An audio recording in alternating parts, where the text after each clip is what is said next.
Good evening, ladies and gentlemen. Welcome to another episode of Trip Smoke Pit. I'm kind of embarrassed right now because I forgot to ask Joe how to pronounce his last name. But we got Joe on tonight.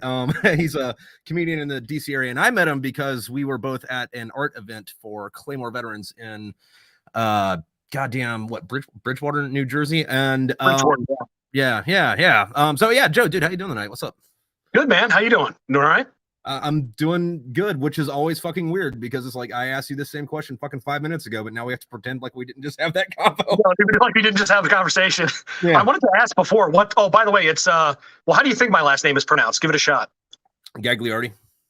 Nailed it. Boom. Oh, okay. Technically in Italy, the second G is silent, but we're not in Italy, so you know.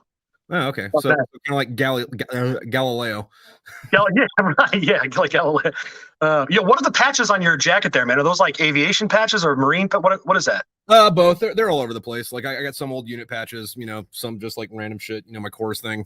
I love that, man. I love that. Find and pick up. But yeah, no. So I brought you on because I met you doing art stuff, not art stuff, but like that art gallery, and you've got this cool thing going on where these pieces that you make, they look like just kind of like most of them just look like kind of like a weird sci-fi landscape type thing, but you use this like iridescent like paint or pigment or whatever, so when you put a UV light on it, it's almost a completely fucking different picture. It's a real mind trick. Can you tell us about that a little bit? Yeah, of course. No, thanks for asking. That's kind of that seems to be my future going forward, because people are really responding to it, which I'm extremely grateful for. So essentially what I do is I make paintings using it's all spray paint. That the paintings look different in normal light versus UV light, or what most people refer to as a black light. But a black light is essentially, as I understand, a black light is essentially just a purple light bulb, whereas a UV bulb is it's obviously it's ultraviolet light. But what made me think of it is, there's a lot of spray paint artists out there, and everybody's pretty much doing the same thing. And the technique is not that difficult. I love that people like my paintings, but the technique is really not that difficult. I could teach you how to do it in 5 minutes. So I was trying to think how I can stand out or how I can do something unique. And interestingly enough, from my time in the Corps, I have an artificial hip. Like my left hip is all titanium, total hip replacement. It's just some bad luck and too much time spent on boots with a pack on. But I have a handicap parking pass as a result. And a couple of days before I got the idea, I was parking at Sam's Club, and I can walk. I have a little bit of a limp sometimes, and sometimes it gets sore, but I can walk. The thing is, a hip replacement, when you get a hip replacement, I'm 40 now. When you get a hip replacement at the age of 35, one of the things they tell you is this thing's going to wear out eventually, because they all have a shelf life. And so, you want to use this as infrequently as possible. So don't walk if you don't need to. Yeah, right. Yeah, exactly right. Yeah, just definitely don't run. Definitely don't jump.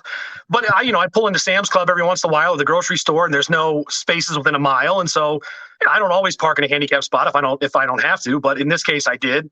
I pull into this parking lot, and this Karen walking by gives me this like, "Oh, are you really handicapped?" Like shaking her head with all this judgment, and so that made me think that in essence my handicap, if you will, is invisible. And so is PTSD. Right. And so that's when the light bulb went on. And I thought, if I can make a painting that looks serene in normal light, or just, like a space type, a sci-fi type thing, but it looks calm. But then I can create some sort of turmoil in the painting under UV light. Then in essence, I'm creating two different paintings. And so that's how the invisible, I don't know what to call it, but I've been referring to it as the invisible pain of PTSD, and that's sort of the message behind the series. So you can, in regular light, it looks happy and calm and serene, but what's under the surface that you can't see is the turmoil of PTSD, which only comes out when you turn on the UV light.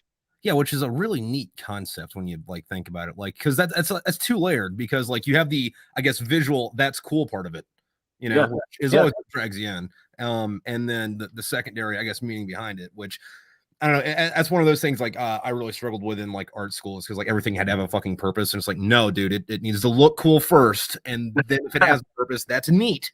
But you don't fucking need it for that. But like you get the fucking like visual. There's a word I'm looking for. It's up here. It's not coming to the mouth right now. It's not making it. Of it, the meat in the potatoes. Yeah. Of it. Yeah. The visual, I don't know, visuospatial. I'm gonna make up a bunch of fancy sounding words. Yeah. Visuospatial acumen. I don't know. The I know what you're talking Astrovision. Astrovision. Yeah. There it is. Yeah. I mean, it feels, in a lot of ways, it feels meant to be, because I've been doing stand-up comedy for a few years now, and improv comedy in the DC area. I'm only really probably only a couple years into actually being paid to do it, which is nice. It's not very much, but it's at least I can look my wife in the face. But I drank for free tonight. Yeah, see, I mean, essentially what I did, we bought a Prius back in June, and my goal was the payment every month is like $230 or something. Okay. So I told my wife, look, I'm going to try to make this payment every month using comedy, and so far I've been able to do it. But dude, even if it's just that fucking much, that's one less bill you got to worry about. Yeah, for sure. And I'm happy, and it's so much fun, and it's fulfilling, and I'm no rocket scientist. So being on stage is where I feel like I thrive and I feel comfortable. And now the same thing is true when I'm out in the garage doing these paintings. It really feels like something that frankly, I probably should have figured out long ago, but I'm just happy I did eventually. Well, I mean, isn't that the story of like all the good things in your life you don't figure it out till like way after you should have fucking had it in the first place? It's like, yeah. Why the fuck wasn't I doing this 10 years ago? Because you're dumb. Don't talk to me like that. I know I'm dumb, me. Oh, God. Yeah, you're absolutely right, man. It's some people learn not to touch the stove because their parents tell them, and some people learn not to touch the stove because they burn their hand, and I'm a burn your hand guy. So yeah, no, I vividly remember touching the stove when I was a kid, and it wasn't because I didn't know it wasn't hot. I just wanted to know how fast it got hot. Turns out super fucking quick. Like almost instantaneously. That's so funny because I just bought a griddle, a 5-burner propane griddle from Sam's Club. The thing is, it's sweet, man. And literally 2 days ago, like an idiot, I touched it's been on for like 5 or 6 minutes on high. Yeah. It's hot, you idiot. Yeah. You know what I mean? Like, but I touched it. Like you can't really see, but my hand was red for like a solid 24 hours. So not the brightest bulb in the box. Yeah, no, and like fucking heat injuries. Not heat injury as in like you're overheated, but I guess burns. Burns are like by far the fucking worst thing like that there is. Horrible. Yeah. You ever had one that like blistered up and it's just like, you want to pop it and then you do and it somehow hurts worse? I haven't popped the blister. Well, I've popped a lot of blisters, not burn blisters though, because I've only had a few, and most of them were you're doing something with a cast iron skillet and you forget that it doesn't have that like piece of plastic around the fucking handle, and you're supposed to use it. Can we Trip, me and you, man, we're going to invent the cast iron skillet that has the handle built on, because I have like 3 of them. I don't think I've ever once remembered to put it on. No, and like you have the fucking like oven mitt next to it for that. But again, because can't brain have dumb. Yeah, man. I tell you, we are simpatico, no question about it. I mean, look, the truth of the matter is, the brightest bulb in the box, I am not. But what are you gonna do? But I am the sharpest French fry in the tool shed. So that's right. The sharpest rock in the ocean or something. Yeah. Oh God. I don't know, man. Like there have been, I have though seen a lot of more dumb shit than I've, I guess, self-inflicted on myself. Like when I was in Afghanistan, there was a dude that was sharpening his fucking K-bar, and I don't know, zigged his hand on the whetstone when he should have zagged and accidentally stuck the knife into his fucking femur. Oh yeah. Oh no. And then like we all looked at him because like he's, that was the only sound for a long time, just that rubbing of the whetstone, and then like it stops. And we look at him, and he's like looking at us. We're looking at his knife, and then looking at his leg, and then looking at us. And then, like an idiot, he pulls it out, and the blood goes. And we're like, "Oh shit!" We're scrambling over him to. Like, he ended up being all right, but it was still like, dude, I'm glad that I wasn't the idiot that did that. I mean, I remember. It's funny because I can remember growing up. My dad was very careful. My mom taught me how to cook when I was very young. Yeah. And I can remember once I was chopping vegetables and I sort of filleted my own like finger, you know what I mean? Like took just a whole chunk off, and that hurt like a bastard. I remember that's when, I was real young. I was like 7 or 8. And ever since then, my parents really focused on like, never cut towards yourself, never cut on your leg. You know what I mean? That kind of thing. So yeah, I'm lucky in that regard. That apparently is a common issue. People cut themselves all the time by doing stupid shit like cutting towards them. Yeah. But yeah, I saw this thing the other day where it was like a knife sharpening kit and it came with like this chainmail glove you're supposed to use on the other hand. And my first thought was like, what idiot would need that? And then I thought, me, I'm the idiot that would need that. I'm gonna not be judgy on that. you ever shucked an oyster? You an oyster guy? Oh yeah. Oh yeah, I love what you ever try to shuck one yourself? Yeah. I'll tell you right now, I'm never doing that again. I still think I'm from Florida. Like, I do that before I can walk. Oh God, that is brutal. And I'm like showing. This was back when I was in the Marines. I'm stationed down in North Carolina, Cherry Point. Yeah. And I got this beach house. I'm showing off for this girl. I'm like, oh yeah, watch me shuck oysters. And I mean, like I missed putting the thing through my hand by like a millimeter, and I shrieked like a child, which was also nice when you're trying to impress a woman. But no, to be absolutely fair to the condition of being a male human being, have any of us ever done anything to impress a girl and it not immediately blow up in our fucking face? Yeah, I don't have a good track record, man. I'll tell you that right now. That relationship was clearly not meant to be because we went to the one Italian. I lived on this island near Cherry Point called Atlantic Beach. Yeah. And we went to the one Italian restaurant on Atlantic Beach the following night, and she got food poisoning from the mussels. So sometimes the universe gives you a sign, or more than one. No, but what I do think's funny, I guess a slight change of subject though, is like mussels, oysters, clams, all that shit.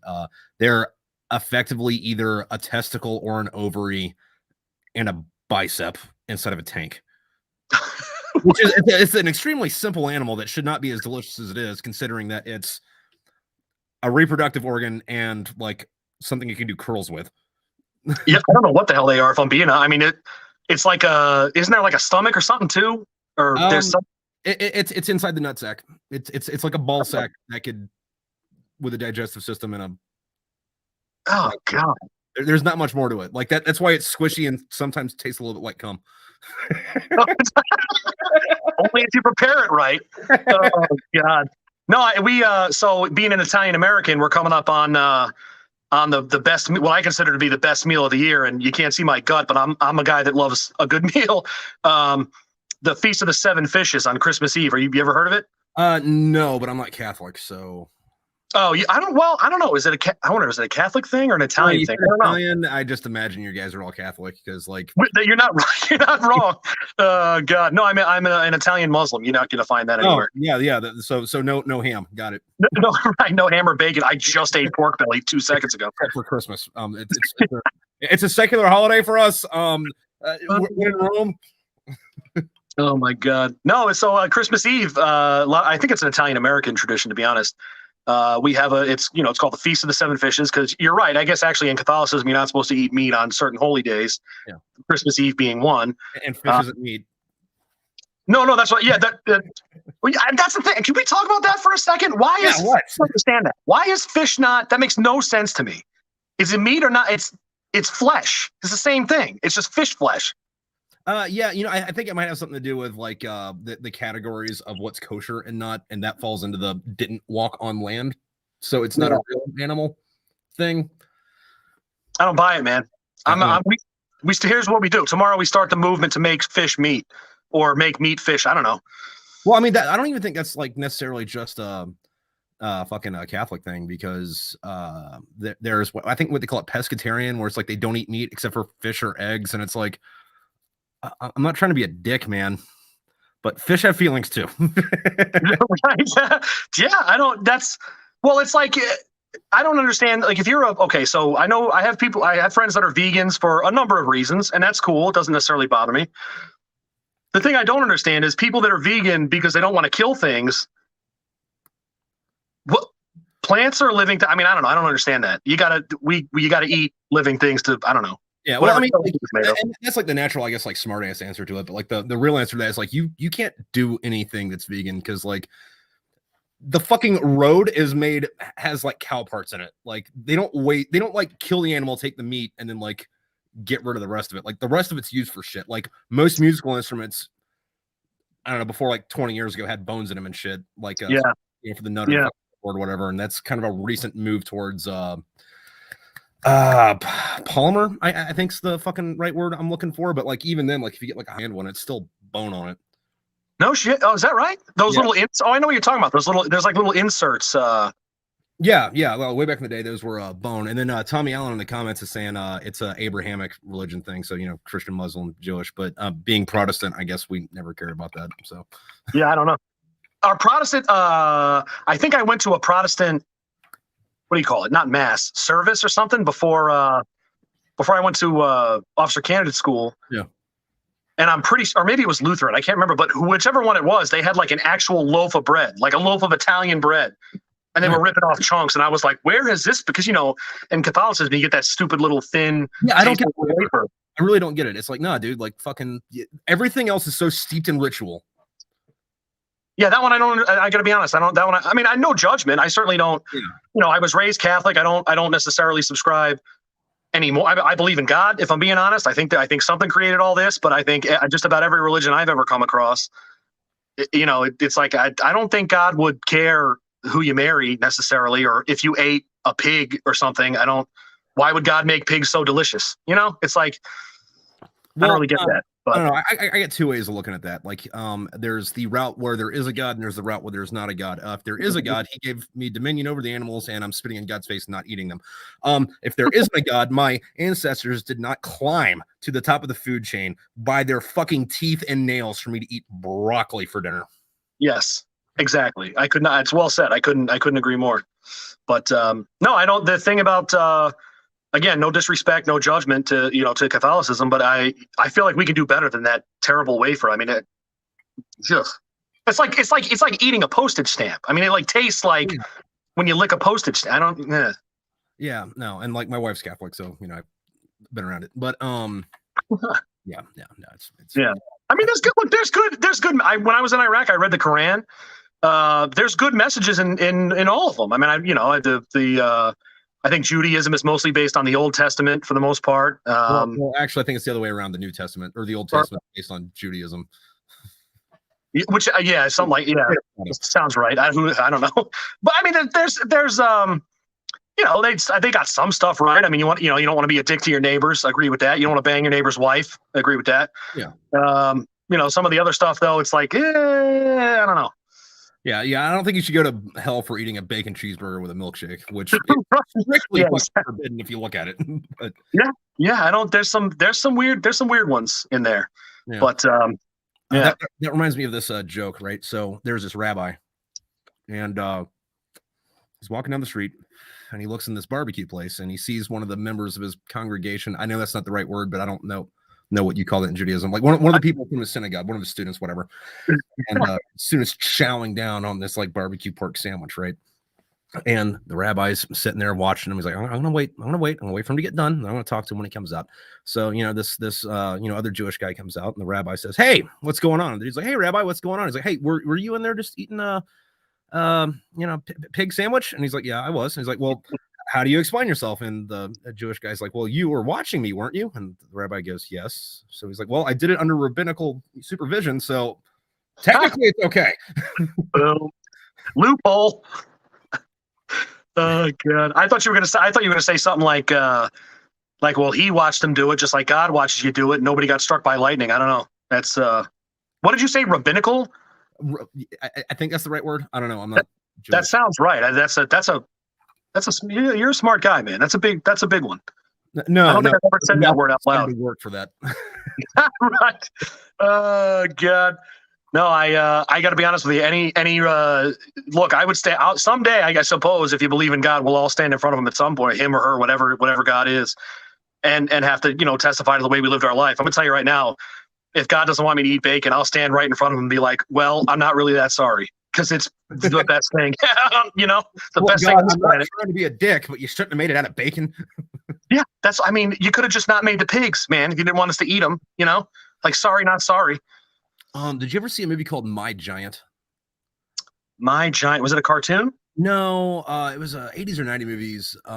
Billy Crystal was in it, and he was I think he was like a movie producer or something, but like the point of the movie was that he could like talk anybody into anything. And like, you know, how 90s, 80s movies all had that like opening montage where like, oh, let me tell you my story real quick before we get into the real story. Yeah. He's like, I've always been good at talking people into stuff. And it's the clips of like Kid Him with a rabbi, and the rabbi's just chowing down into this fucking like pig. He's like, man, this is great. Why didn't anybody ever tell me? Oh my, can you imagine? When I was in Iraq, I remember on this one this big base where I spent a lot of time called Al Assad. I don't know if you ever heard of it, but it was this massive base, and they had like a fake Burger King and a fake Subway. And I remember, I thought to myself, I mean, the chow hall was better than any of that stuff, but like so one day, me and a couple of the Marines go into the Subway, and in the tray, there's one of the trays, there's this weird piece of meat that looks like somebody painted bacon onto like a piece of cardboard. So we were like, what the hell's that? And they said, well, we're in a Muslim country, so you can't actually have bacon. So that's some sort of like colored tofu. Don't insult me, man. Like, we're already at war, but don't make me start a second one. Yeah, no, that's something I never really understood. Though in Afghanistan, when we were when we did go to larger bases, either there was like third party nationals who I think most of them were like Pakistani, but we still had bacon, or we'd go to like a British base and they wouldn't have anything that was technically food. But I don't think that's English military. I think that's the English in general. Like they took over fucking half the planet looking for spices to make their food taste better. Didn't like any of it. It's like, yeah, well, no shit. Yeah. Here's your meat pie. What's the meat? A shoe? Leather? I mean, come on. No, it's not good. It's oatmeal. Please, sir, may I have some more? I will say though that I don't know if you're a curry guy, but the English coconut curry is probably the one thing I would eat out of that. Well, maybe fish and chips. I don't know, but the rest of it can. Yeah, fish and chips is good, but I haven't had their fish and chips. I've had fish and chips that were made in like Maryland, so somebody who knew what to do with the fish was making it. Secondly, I hate coconut and I hate curry, so that sounds like the most disgusting shit on the planet. Yeah, you're not going to be into it then.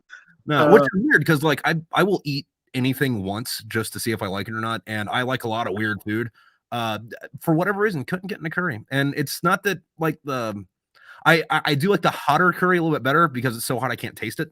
Yeah. So, oh, okay. Yeah. Cool, I'll do it. It's like mild. It's like I don't like the tang. Yeah. So let me flip roles here real fast. What's a weird food that you like? Horse. Oh, for real? Yeah. I had it in Japan. It's fucking great. So's whale and shark. And it's like, listen, I get it. It's endangered. You're not allowed to do this anywhere else in the world, but I'm in a part of the world where I can do this. So I'm gonna do this, which isn't like, a mindset I would take to things that aren't food. Look at you people who visit Thailand. But yeah, no, like horse, whale, that shit. I would try whale in a second. I don't know how endangered they are, but I'm gonna be honest. See, that's one thing that I'm working on a joke. I'm working on a bit about conservation. Like my wife is, and rightfully so. It doesn't bother me, but she's trying to get us to be a lot more, I don't know, green or whatever. So like, our house is on well water, and unfortunately, I've tried everything I can to get the well water to not taste like somebody farted in it, but I can't. So we typically use bottled water or water out of those big, the big 5-gallon jugs, like on a water cooler. Like, and you tried like putting it like through a filter and all that shit? Every kind of filter you can think of. I've tried chemical additives, and it's just gross, man. There's got to be methane around here somewhere, or I don't know. The water just comes out of the ground tasting like hot ass. And so my wife wants to be less to use less like single use things like plastic bottles and such. And I don't necessarily. I mean, I get it. If everybody did that, we would solve the problem. But I mean, if everybody voted, we might get, someone in the White House, we might get a government that knows what they're doing, but nobody does. Everybody's not going to do it. And so like Nestle's still going to make the water bottles, whether we use them or not. And isn't it worse to not use them if they've already made them? I don't know. Yeah, no, because then you can get down that rabbit hole of like, well, I mean, if you don't make them or if you don't use them, then they're just going to sit there and rot. Right. If you use them, they're just going to make more because you're using them. And then like, it's this like self-eating Ouroboros of cuntitude of like why you're wrong for doing the things that you're doing, even though everyone else is doing it. But fuck you, because you have a conscience and you have the ability to feel bad about it. So you're gonna feel bad about it. I love that. I didn't hear anything after self-eating Orbis of what was it, Country? Yeah. Oh God, can we? I mean, did you just name a band? Can we start a band named Self-Eating? What was it? Self-Orb-Eating Country? Self-eating Ouroboros of Cuntitude. Self-eating Ouroboros of Cunter. Oh God, if that doesn't go on a T-shirt for the Trip Ainsworth Smoke Pit podcast, I don't know what will. Oh my God. Yeah, I gotta be honest. I don't really. I mean, I understand the idea that it's better to use less, especially less single-use plastics. I get that.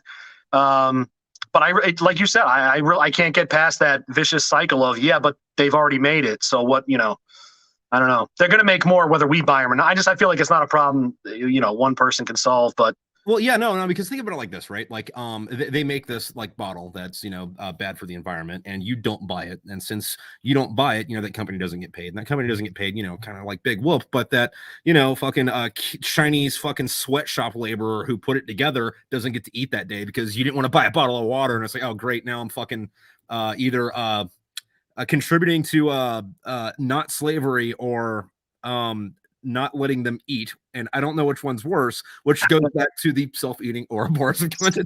Self-eating Ouroboros of Country, man. That's I mean, you could apply that to anything: climate change, COVID, whatever it is. Whatever it is. In 2021, we're dealing with a massive self-eating Ouroboros of Country. Yeah, dude, 2021's been weird because like this year pretty much didn't fucking exist. It was just like 2020.0. Yeah. Yeah, it's a trip, man. Now there's this, at least here in Maryland, the cases are spiking, but again, I don't know how many millions of people in Maryland. I would think probably got to be tens of, 10, 20 million people. I don't know, in Maryland. And there's like 1,500 people that are currently hospitalized with COVID. I don't understand. I mean, COVID's a scary thing. I don't really, it is what it is, I guess, but I don't understand. They say that the virus is spiking, but it feels like it's a minute percentage of the people that are, I don't know. The bottom line is, you're right. It's a weird year. It's a weird time.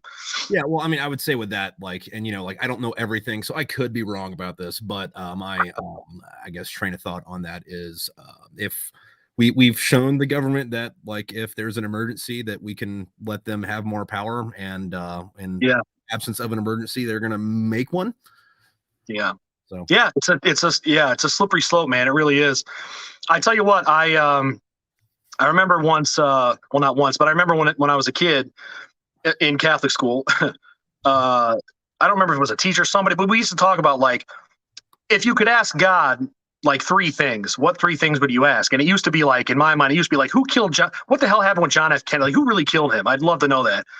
Now I would really want to, like, is this really just an accident from a lab, or is this some larger conspiracy, either via China or via China through us? I mean, because without going too far down the rabbit hole, I feel like it's never going away. You know? Yeah, no, it might end up being kind of like the flu or whatever, where it's just something here. But it could also be that, it has been shown that, no, that did come from a lab in China, a country that's population was like 60% people older than retirement age, and they weren't dying. And, all of a sudden this virus comes out that, specifically attacks old people. And, have been to decrease China's surplus population. I don't know. I'm just saying stuff. No, I know. I don't. I don't know. I don't know what to think. All I know is, I do my best to live as long as I can. I mean, I think anybody that deployed. I don't know about you. I had some dark times myself after the war, but I'm very glad to be alive. I mean, I feel very fortunate, and I'd like to protect my life however I can. And I guess I got vaccinated, and we got the booster, and so what the hell? I don't know. It's a roll of the dice, I suppose, but yeah, I imagine it's probably gonna end up being like a flu shot thing, and then like I think you're right. Yeah, and then like I understand, I guess, like some vaccine hesitancy or whatever, but it's like, dude, everybody that is championing not getting the vaccine on TV or in the news or whatever also got the vaccine, so I don't think it's that. I mean, Up to you, man. Like, I don't really care if you get it or not, but yeah, it doesn't bother. That's the thing. It doesn't really bother me. I mean, I do what you want. I'm protected. But one of the things I don't understand is, like, we're having a little Christmas get together for some family, a couple of friends on Saturday, and my son asked if everybody was vaccinated or if anybody's like an anti-vaxxer or something. And I said, well, I mean, it doesn't. From our perspective, it doesn't really matter because we're vaccinated, and so if anything, they would be the ones in greater danger of getting it, from us than we would be of getting it from them. Because if we get it from them, we're as protected as you can be. So I don't know. It's that's why, again, it doesn't bother. If somebody doesn't want to get the vaccine, God bless. I hope it works out. I hope, but yeah, it's a mess right now though. I tell you, at least in Maryland, it's well, I mean, you say that like Maryland's ever not been a mess. Like, it's too close to DC to not be a trash can most of the time. You are not wrong, man. I love this state and I'm from here. But I tell you right now, none of us, not a single goddamn one of us can drive a car safely.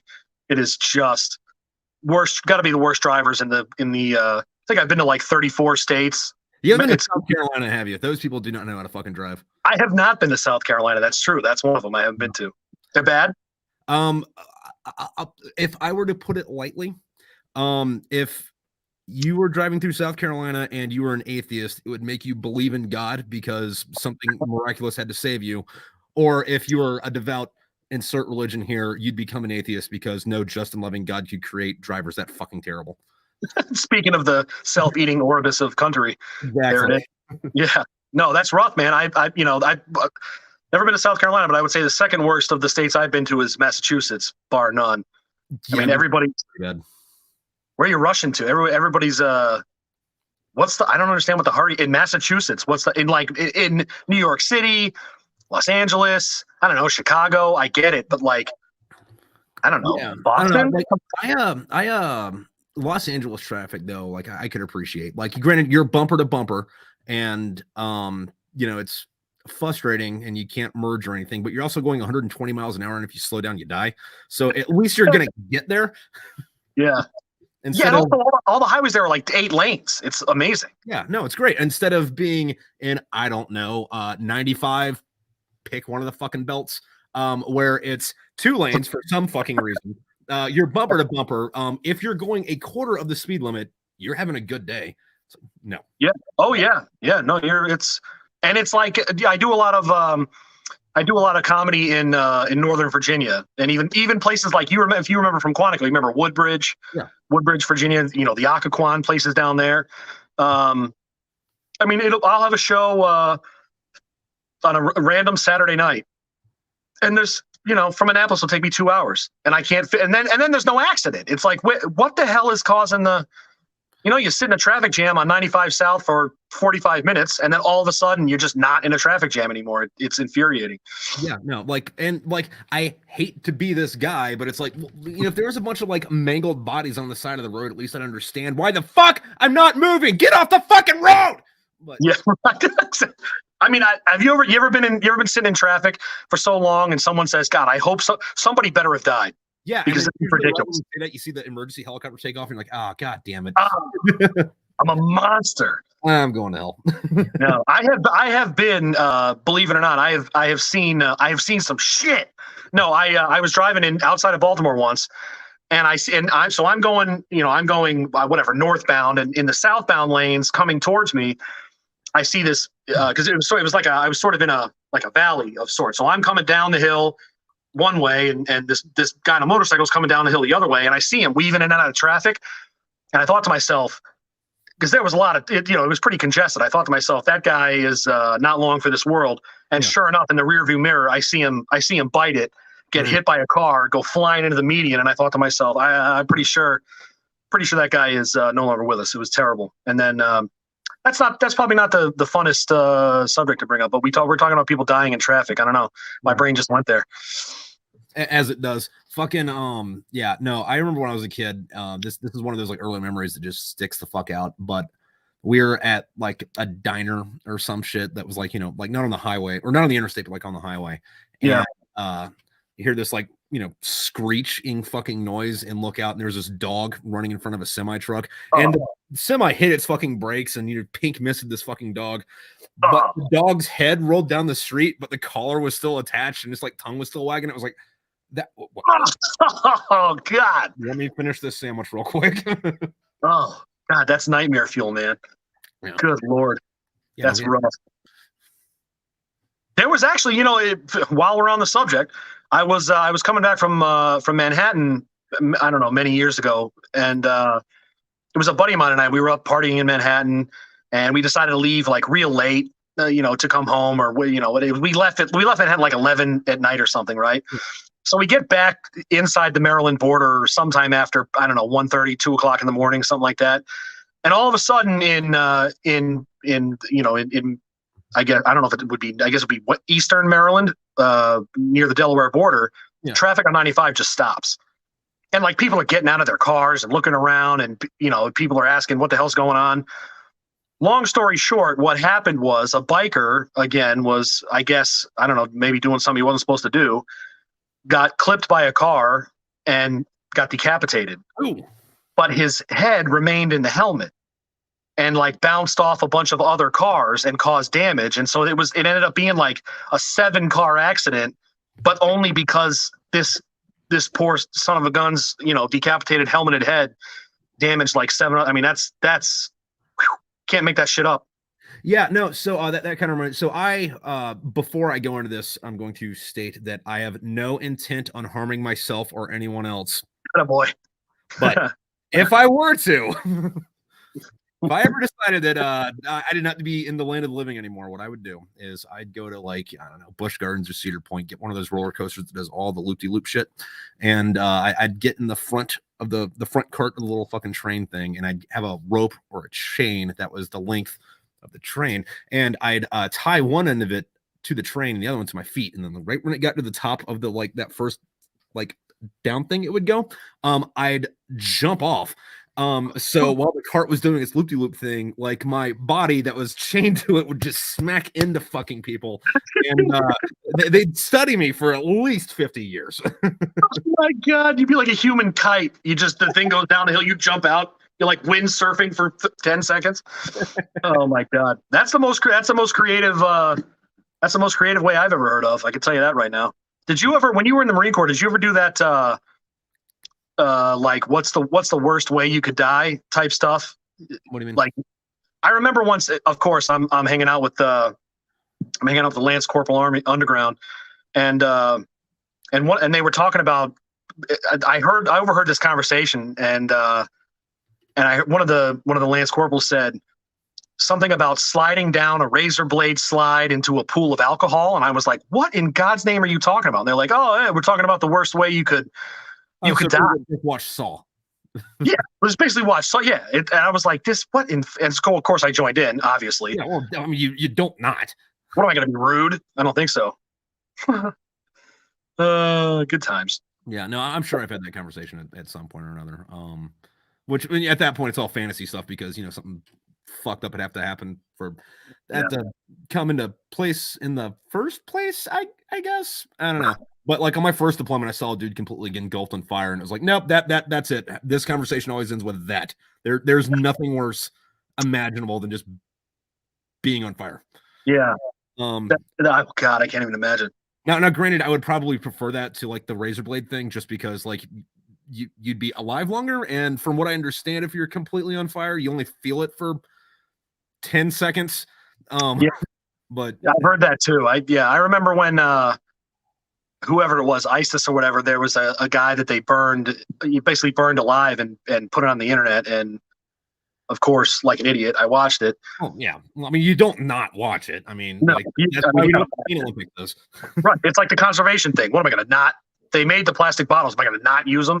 Yeah. But no, I thought to myself, there's no way you would feel that the whole time. I mean, I can't imagine that was, I mean, I'm sure it's horrible, but we're splitting hairs, I suppose. Yeah. It's not that bad. Well, I mean, fucking, I don't know. I haven't done it. Well, we gotta try everything once, right? No, I actually, I'm trying to tease out a bit about the stupid shit we all say, like when we're in pain, you know, like, oh, I had a migraine so bad it felt like I was being stabbed in the head with a hot poker. Nobody knows what that feels like, dipshit, because if somebody stabbed you in the head with a hot poker, right, you're not going to live to tell about it. I mean, you know, fucking there are some pretty painful things that, like, I would imagine are extremely painful. But you're fine the next day type shit. Like, there was a dude, and if I remember right, he was one of the corpsmen, and he was married to this fucking Filipino chick that he brought back, and she only kind of sort of spoke English, but only when she was calm. But anyway,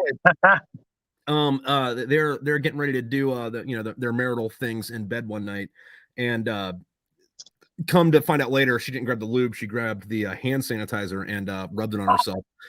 But she got up and started screaming and went to the fucking shower and just like shower straight towards the snatch. And then he comes in there's like, what's wrong? And she forgot how to speak English at this point because but apparently all she said kept saying was spicy pussy. I mean, it's not. I defy you to find a better representation of what was happening at that point. Yeah. Oh God. And fucking, she was probably all right the next day. I wouldn't say she never wanted to do it again. And Tommy Allen in the comments, yeah, you're right with the whole, like, at least with fire, you might survive. I don't think you'd want to, but no, that'd be rough. That'd be real rough. Although, if I did, I would definitely just like do nothing but cosplay as Darth Vader. When people told me to take my mask off, oh, put that bitch back on. Yeah, I feel like that's the natural way to go. Did you ever have someone in the Marines that like accidentally drank dip spit? Did you ever see that happen? Yeah. His name's me. No, did you really? What you're talking about? What?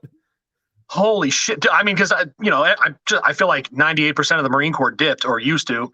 Yeah. And I'm pretty sure almost all of us have at least once accidentally taken a swig.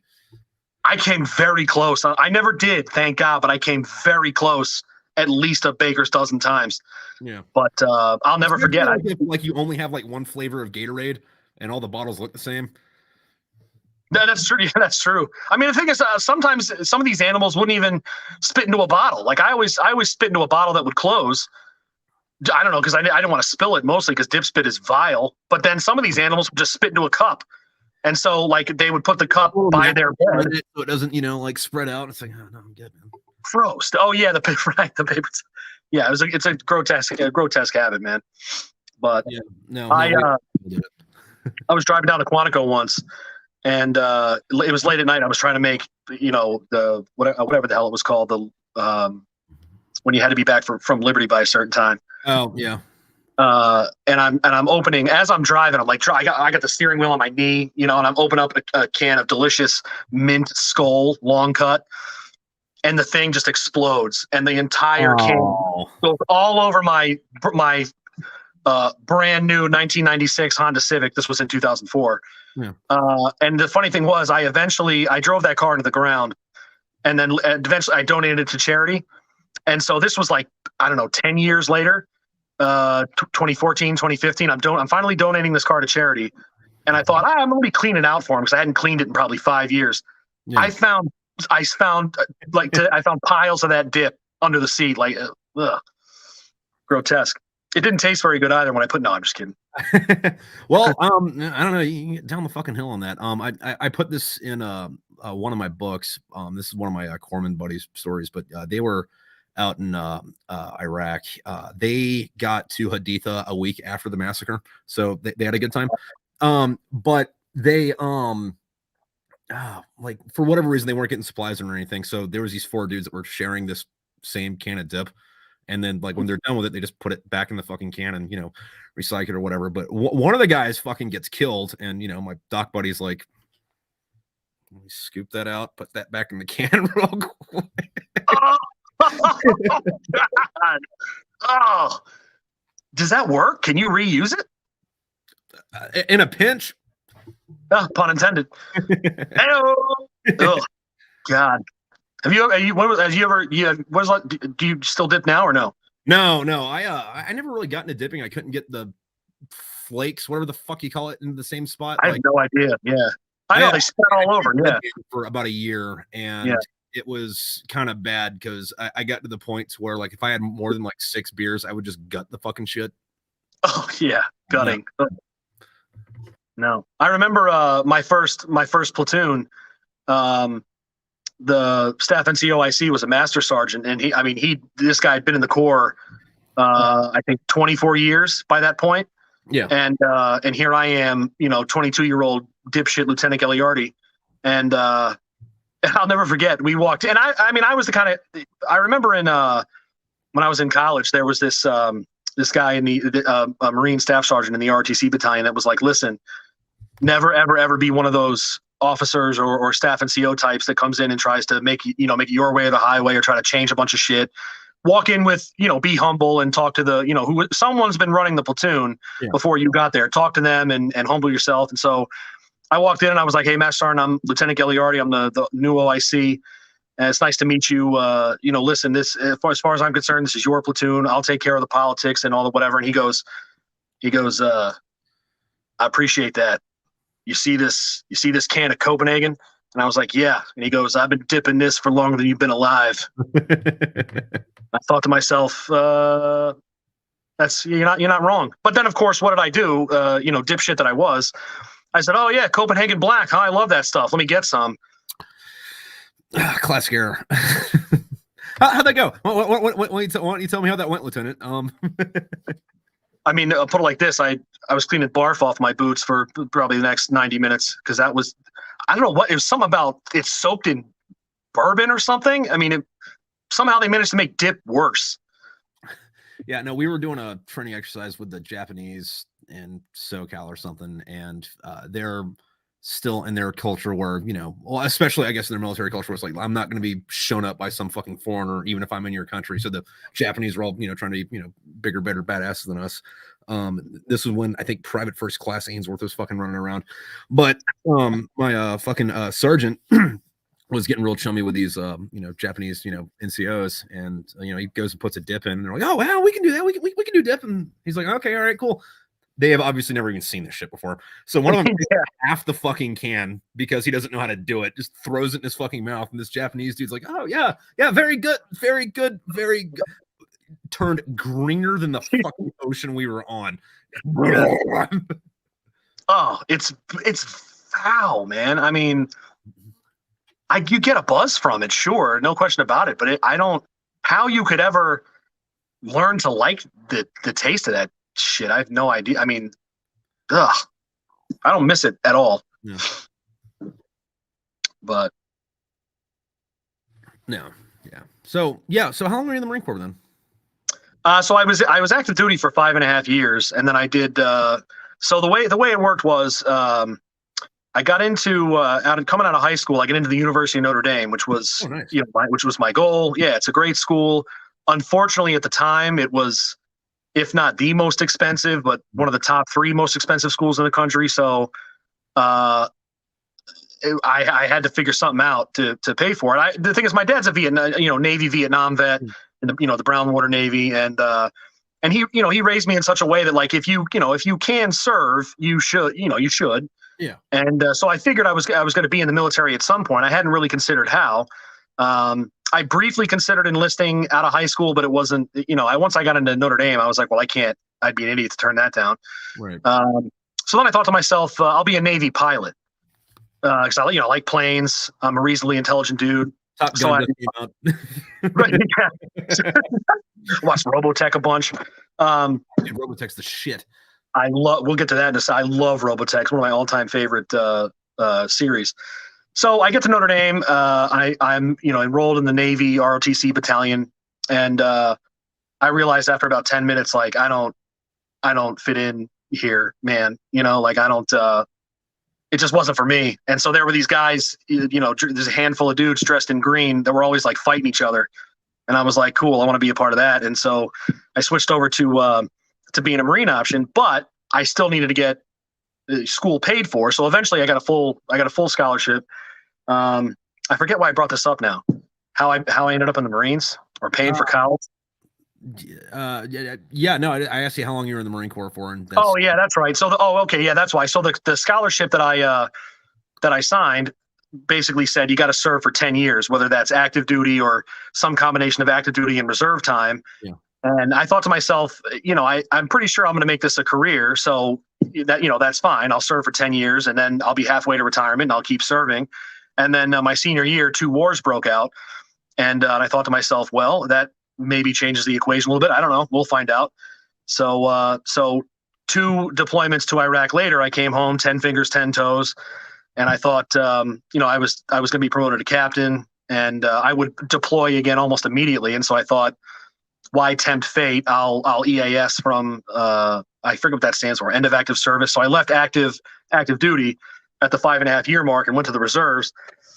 But I was in something called the I forget what it's called, IRR or something, where like I don't even have to shave my face. I would show up like once a year to some engineering battalion in Maryland, and the guy'd be like, "All right, you're alive, go home." Like, I don't know. So basically, I was in the Corps for 5.5 years, but if technically on paper I was in for 10. Right, but the last half it was show up, run a PFT. All right. I didn't even run a PFT. I got fat and shit those 4 years. Yeah, I was like, the hell with this. I'm home alive. Where's the pasta and the boot and the beer? Yeah. Yeah, it's pretty. How long were you in? I don't even know. A little bit less than 12 years. Nice. Yeah. So I joined in 06 because I watched Fallujah on TV and I was like, I want to go do that. And then I did my stuff and I probably would still be in, but I got medically discharged. I used to tell people I was going to stay until they killed me or kicked me out. And then it turns out when you have tendons that aren't connected anymore, they kick you out for that. So I was like, oh God. Yeah, that's not, oh geez. That's rough. What is what it is. Which tendons? So there's this thing that's supposed to wrap around your ankles to hold those together. Yeah. I think the actual condition is called like peroneal tendon subluxation or some I don't know. There's a big long word fucking attached to it, but it makes it fun to stand up for more than an hour, which it's not like detrimental to like, like I guess normal people, real life shit. But when it's like, all right, hey, so what are you gonna do for work today? Climb a mountain? No. So, what was your MOS? So I was combat camera, and then I got voluntold lat moved into psyops, and then that's good. That makes sense. Yeah. Well, so like the Marine Corps set up decided they wanted to do fucking psyops, and they were setting up like a command for it, and since nobody was volunteering, they were just needs of the coring motherfuckers, and I got the cord. I just happened to also be there or get there maybe I think like 2 years before my contract was up. I was like, hey, listen, if you want me to re-enlist, you're gonna let me go back to my MOS. And they're like, well, you have to lat move back into your old MOS. I'm like, okay. Jeez. So, I mean, yeah, no, I gotta be honest with you. I don't, people ask me all the time, just even with all the injuries and my mind going numb there for a few years after the war. I have no regrets. I mean, I think I mean, without question, in my humble opinion, it's the greatest of all the service. I mean, it really is the best service in this country. I mean, other than maybe the Navy SEAL community, I don't know anybody that's tighter. Yeah. And it's been paying dividends for me. I mean, ever since the Eagle Globe and Anchor went on my collar. I mean, it's look at this right here. I mean, obviously, one could make the argument that had I not, I mean, definitely if I hadn't been a Marine, we'd have never met. Yeah, no, and it's not like being a Marine got you here. It's being a Marine got you to do a thing that brought you to a Facebook group that, like, at some point you accidentally DM'd the wrong person and then got tagged in something and then like decided to start doing something that was like service related, and then someone saw that on the internet and was like, oh, hey, I'm doing a thing. It's a self-eating orbis of country. Yep. It's what it is. It's a vicious cycle, man. A vicious cycle. But what about you? I mean, the ankle thing aside, if the ankle thing hadn't happened, you think you would have stayed in? Oh yeah, no. I was gonna stay until they killed me or kicked me out. And I thought you were kidding around. Oh shit. Okay. No, I was serious about that. Yeah. But also fucking, I don't know, like what I did 3 deployments my first enlistment, so like I was serious about the kill me or kick me out part. So yeah, no, and like that's one of the things that like I think I'm fortunate for, because like like a lot of people, they'll like go deploy and they'll come back and just like fucking their life will be a wreck, mostly because they're being tough on themselves about deployment fucking shit. So like my first deployment was in 2008 with 2-7, and we got for lack of better words, chewed the fuck up. And then my second deployment was in 2000. 9 and 10 with 3-4. And mentally, it was a shittier deployment, but that was because the chain of command was fucking hot garbage. But kinetically speaking, like, it was not a bad deployment at all. And then after that, I did like a Mew. And then after that, if you want to call a UDP to Okinawa a deployment. So it was like, what the fuck deployment? So I got to, ride the ramp down while I was still in it and have to deal with being a self-eating cunt in the civilian world. So, I mean, oh God, we could.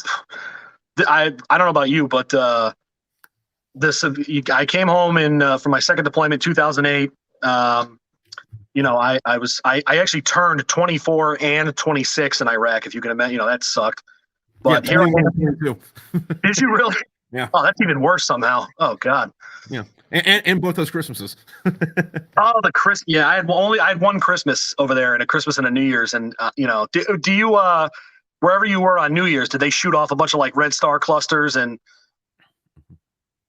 No.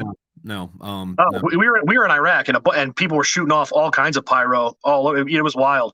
I thought to myself, this would be a good time to if anybody was looking for a way to zero in, say, a mortar from somewhere in the desert, But yeah, it was wild to see. But no. So I came home in 2008. I'm 26, and unfortunately, when I was at Notre Dame, I didn't really.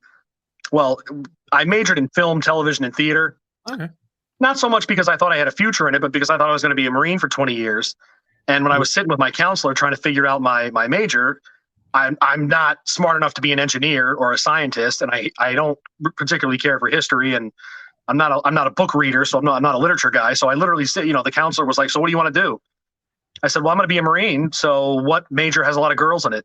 And they were like, "Oh yeah, film and television." So anyway, I didn't do anything with my college degree. So after leaving the Corps, I'm rudderless, man. I get home. I went from civilian job to civilian job because I couldn't stand all the bickering and backstabbing and like people complaining about they got the wrong donuts when like every other.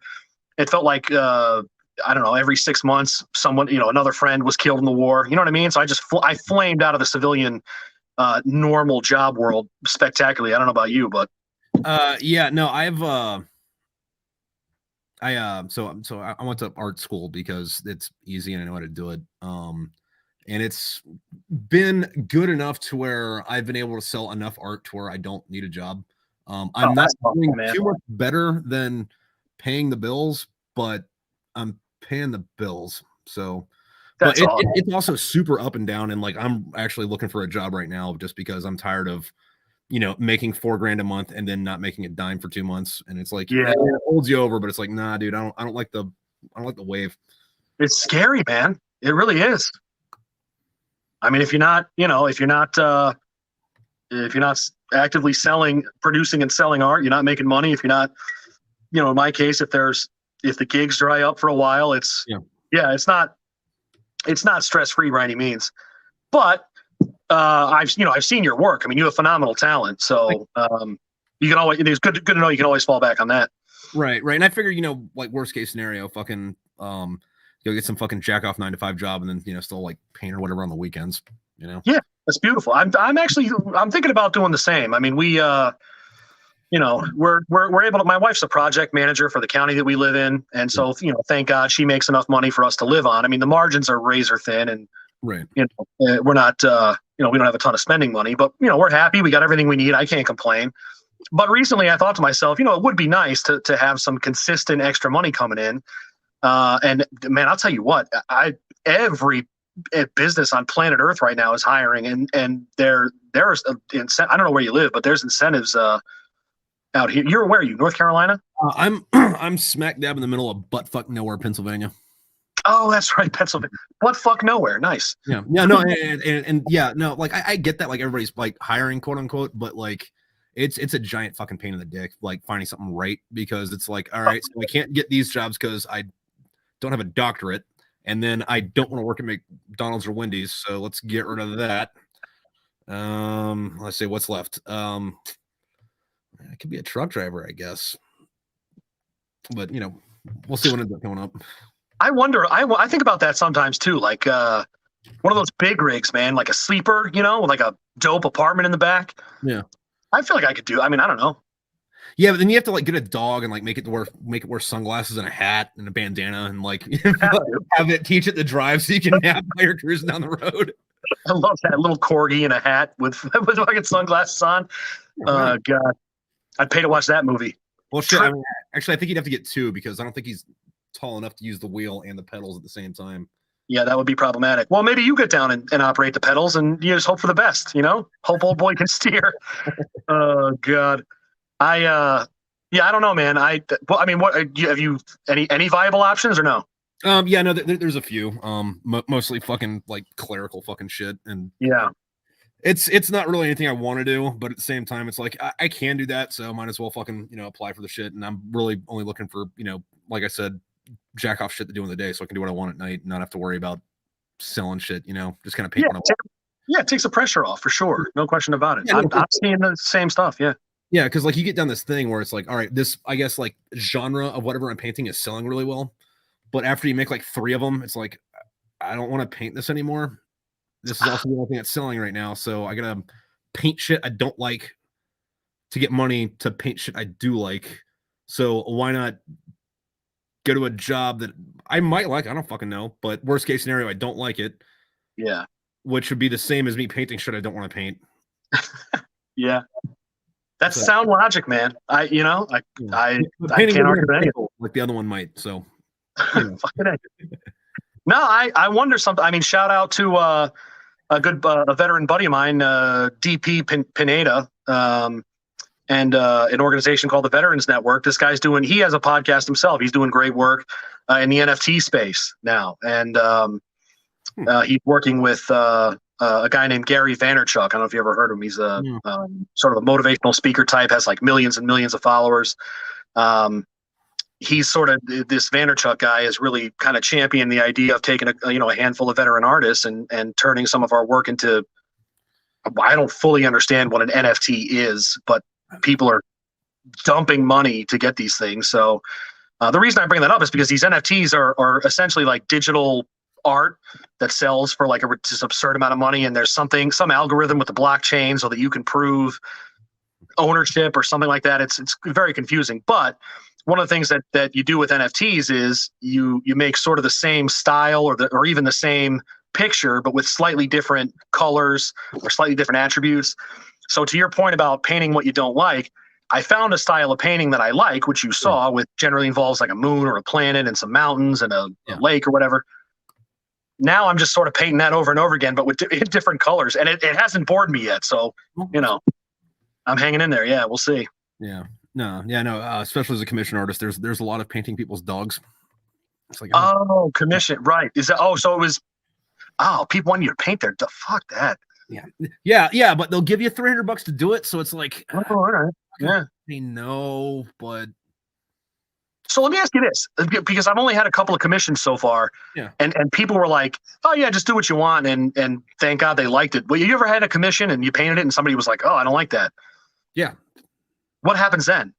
So like what I do with my shit is like you pay me half up front, and that's non-refundable. Right on. If you don't like it, you don't like it. But before I paint the thing, you're pretty much going to pay me for everything besides shipping. Oh, nice. Okay, yeah. So yeah, if you don't pay me, no, that sucks. But I'm going to go sell it to somebody else. Right on. Nice. Yeah, I've been curious. I don't, I guess I'm insecure like that about my work. I think to myself, I'm glad people like it, but I mean, it's like, but like art is also kind of like a cat.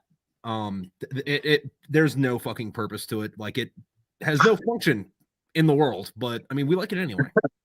No, you're right. I mean, I keep there's not really any in this particular room, but one of the things that I put on the walls in my house that I collect are concert posters from a couple of my favorite bands, nice. Fish, Widespread Panic. Yeah, I have, and some of them, believe it or not, I have a couple by what's his name, Jackson Pollock or Andy Pollock, the famous artist named Pollock. I can't never remember his first. Water paint guy. I think so. I don't know if it's water paint or like. No, it looks like he just took like a power drill and put it in the paint and like kind of pointed it at a canvas. No, it's not quite that. I think that's Jackson Pollock. Yeah, I think yeah. This guy's like Jason or Andy. I can't remember his name, but he does because he makes his work is very valuable. So I have I have a handful of concert posters that have actually, they're worth quite a bit. I don't want to sell them because I like looking at them. You know what I mean? It's like I like the way they are on the wall. But you're right. Functionally, there is. I mean, other than occasionally, I don't know, bringing me 5 seconds of joy. It's like what really, like I've never paid a lot for a piece of art, but that's just because I'm poor. You know what I mean? It's got to have a lot of money. Yeah. I think if money was no object, I don't know. But that shit comes down to like everything though, like as minute as what color am I going to paint this fucking room I'm in? Am I going to do it with an off-white, or am I going to do eggshell? Am I going to get frisky and do baby blue? It's all, just what you like. That's. Yeah. No, that's well said. Are you a music guy? I mean, yeah. Everybody likes some kind of music. Yeah. What do you listen to? I have a entire fucking I don't know what the fuck that thing is. Hutch cabinet, fucking whatever the fuck it is, full of fucking vinyls, but with everything from Rammstein to fucking Holst to Miles Davis to the Colts to Elvis to David Bowie to fucking Snoop Dogg to Michael Jackson. Like, it's there, man. That's eclectic, man. I like that. That's good stuff. Yeah, I'm similar. I like a lot of. What would you say is your favorite? You have a particular favorite genre? What was it? Guns N' Roses. Oh, nice. Yeah, hard. Well, I mean, I started playing guitar, so it's like, that's got that spot. So, and then like everything after that, it's like, like cool enough. Like I would say like maybe probably Megadeth, and then I want to say Iron Maiden, but they haven't had a good album in fucking 40 years. So, I mean, Symphony of Destruction by Megadeth was one of my favorite. Probably it was either that or Metallica's Ride the Lightning that got me into, I guess, metal or hard rock, whatever that was called in the 90s. Yeah. Symphony of Destruction was fucking great. And then the only thing better than that was Euthanasia, which came out like a year after that. It was like, it seemed like just songs they couldn't fit onto that first album, Yeah. That being said, I don't consider myself a connoisseur of hard rock, but I don't think I've ever listened to I can't name a single Iron Maiden song. Yeah, no, like they're more about their fucking t-shirts, which I think is a great fucking marketing thing, because everybody knows Iron Maiden because their t-shirts and album covers are fucking badass.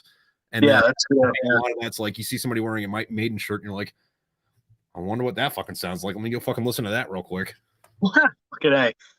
I think to myself all the time, like one of my, you want to talk about like a dream come true for me as an artist or a painter.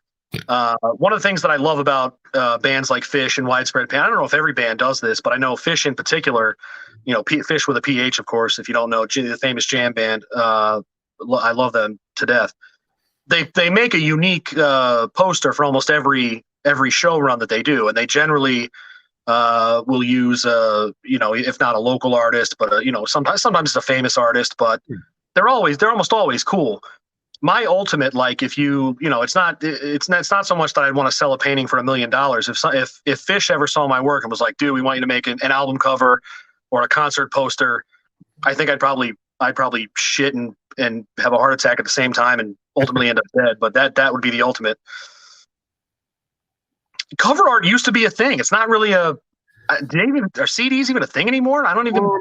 I think 2018, vinyl outsold CDs for the first time since the early 90s, and that gap's only been fucking going back up because like vinyl's, I guess, cool again, and people want to fucking listen to it because there's that thing about holding that music in your fucking hand, when you have it. Yeah. And like, as much as I love making fucking playlists and iTunes and shit to like have like a flow of whatever, like a good album is really just fucking hard to beat, I couldn't agree more, man. Plus, you want to like what's that? What do they call that? ASMR, where like you listen to something that's like real soothing. Oh yeah, someone gets really close to the microphone and they whisper in this nice, smoothing voice, and then after you get nice and lulled in, they rub their mustache on the microphone and go, "Oh, yeah." Jesus, or there's this. I saw this. I know I'm not exactly sure which where she was from exactly, but she was this Asian woman on YouTube, and she was just eating like Cheetos and potato chips and just crunchy things, like right now next to the mic. I gotta be honest, man, it was pretty goddamn soothing. But But no, that was 20 likes, so 2.9 million subscribers. But that first 10 seconds when you put the needle on a piece of vinyl, oh my God, that's I don't know what it is about that sound that's just soothing to me, but you know it's gonna fucking start, man. Yeah, they do sound better. I mean, vinyl without a doubt is a better sound than I think it's a more. I'm gonna sound like a tool here, but it's a more pure sound, I think, than. I think it depends on when the vinyl was made. Like, because I got some vinyls from the 60s and 70s, early 80s, and they sound like shit. It's cool. Really? They sound like shit. Granted, they've probably been played a million fucking times, been worn the fuck out. Yeah. They probably sounded better when they were new, but like new vinyls, yeah, no, absolutely, I'm agreeing with you on that. But it's also like virgin grooves with the fucking needle. You know what I mean? Yeah. Did you know how that works? How the fuck? Like, I'm not mechanically inclined at all. If I'm being honest, I don't have a clue how a car. I mean, I get the internal combustion engine theoretically, but I have no idea how that works. The fucking grooves. Have you ever taken a lock apart? Yeah. Okay, you know how like there's all those like little pinions or fucking whatever? Yeah. Like imagine that really fucking small in those grooves, and the needle bounces up and down on those things, and that transfers into a spring that goes into. Well, the spring doesn't really go into anything. That spring is kind of the same part. Like inside of a microphone, there's also a spring that catches sound waves, it takes the vibrations from that spring and turns it into sound. Because sound's a fucking wave, so it's picking up on the like. You ever seen like a visual of like a sound wave where it's all the fucking bumps? It's that printed out super small, and then the needle okay, that, or I guess not bounces on top of that, but like rolls over that, and how that needle's moving is how it gets transferred into the audio that you hear. That's fascinating, man. Like who's the brain surgeon that figured that out? Yeah, you know what I mean? It's not like that exists in nature and somebody stumbled across it. Like, oh, the coca leaf makes you really, hyper. Yeah, no, like I'm sure most of all that shit is like fucking somebody ate berries wrong for 10,000 years. Still, some dumbass went out in the woods and ate berries and then didn't die, and everybody's like, wait a minute, not all of these kill you? Which is another reason that like I think everyone's fucking stupid, myself included, because it's like, oh, you think you're so smart? I'm gonna drop you off naked on an island. You can come off when you build a cell phone and call me. No, but necessity is the mother of invention, man. Yeah, I don't know. I feel like somebody somewhere. I don't know. That baffles me how shit like that is invented or even thought of. I mean, I would admit. It's not quite not exactly in a fucking vacuum. Like nobody would ever build, like say a laser, out of like nothing, right? Like they had to build a light bulb first, and then somebody had to put the light bulb between mirrors. But hey, look, we put the light bulb between mirrors and it does a thing. And so it was like, what if we could super concentrate this? And then years and years down the road, somebody has a fucking bright idea or figures it out on accident. Like with I think the smallpox vaccine. Some dude noticed that the milkmaids didn't get smallpox because they all had cowpox, and cowpox isn't as bad. You just like, it's kind of like a herpes outbreak once, and then it goes away. Shit. And then somebody was like, well, smallpox and cowpox are like the same thing, and the milkmaids have these, the smallpox scars, because they had cowpox, but they're not getting sick and dying from it. So let's inject everyone with cow pus, which sounds gross, but it got rid of smallpox. So I'll be damned. Yeah. Did you get the smallpox vaccine when you deployed? Oh yeah. And it's fun because like on the show, I got a lot of people on, and I'll have like old people grill me about shit. Like, oh yeah, well I got a smallpox scar, but you don't know what that's like. It's like, listen, Nancy, I know you're 70 fucking years old, and I'm only like 12 as far as you're concerned, but wrong. Wrong. I will never forget that. The lance and the jabbing you. Like, fucking God. Like, it wouldn't be so bad if they had like a little tiny devil with like a pitchfork that did it a bunch of times. Like, well, he stabbed you, but. No, it was. Do you remember the part when they said you're going to get like a little pustule, so don't touch it, and then touch everything else? And of course, five Marines' hands go up, and everybody wanted to know what happens if you touch that and then touch your dick. I don't know. I feel like. Well, I actually had mine ripped off. I got mine before I went to fucking Korea, and I fell off a wall, and my pack caught on something, and I didn't. and one thing broke and the other one slid down my arm, and it took a little bit of skin, but also that smallpox thing off too. I got a tattoo over it now, so you can't see it, but Nice. Is it a tattoo of a self-eating menagerie of country or whatever the thing was? No. No, I actually think it's a battle cross, but Nice. Yeah, fucking A. I gotta tell you, I mean, I don't mean to harp on it, but I feel like if you're ever gonna make t-shirts for this podcast, and I would buy several, you have to weave somewhere in the self-eating monogamous cunt burger or whatever the hell it was. You know what? I'm gonna write that down right now, just so Yeah. I might do that tonight. See what's up. Yeah, or even a sticker. I mean, Jesus, you can go a million different ways. Here's a cell phone cover with the word self-eating monogam. What was that middle one? The monogama. A self-eating Ouroboros of cuntitude. Oh, I wasn't even close. Ouroboros. Jesus. I don't know why I thought it started with an M. Again. You know what the Ouroboros is, though, right? Yeah. Yeah. So that's all you need to know. The idea is there. Yeah. I mean, I don't know how to describe it. I know what it is, I guess. Yeah. You ever seen a snake eating itself? No, not in real life. I mean, I haven't seen it in real life. I didn't know it was a thing until, hashtag the internet. But apparently every once in a while, some dipshit snake will start eating its own tail. And you get this never-ending circle of snake. I mean, my dog does that too. Like if I grab her tail, she'll like bite her tail to pull it away from me, and then I'll let go, and she'll hold onto her tail so I don't get it again. And then she'll try to run away, but she runs in a circle down the hallway while her tail's in her mouth, and it's like, Jesus. Why did we pick you as our best friend? You fucking idiot. What? What kind of dog? She's a chow, so she's a nice fucking good sized dog too. So it's like, they're fun, man. They're fun personality wise. We have a boxer pit mix who's just. I mean, she fits well in this house because she's insane.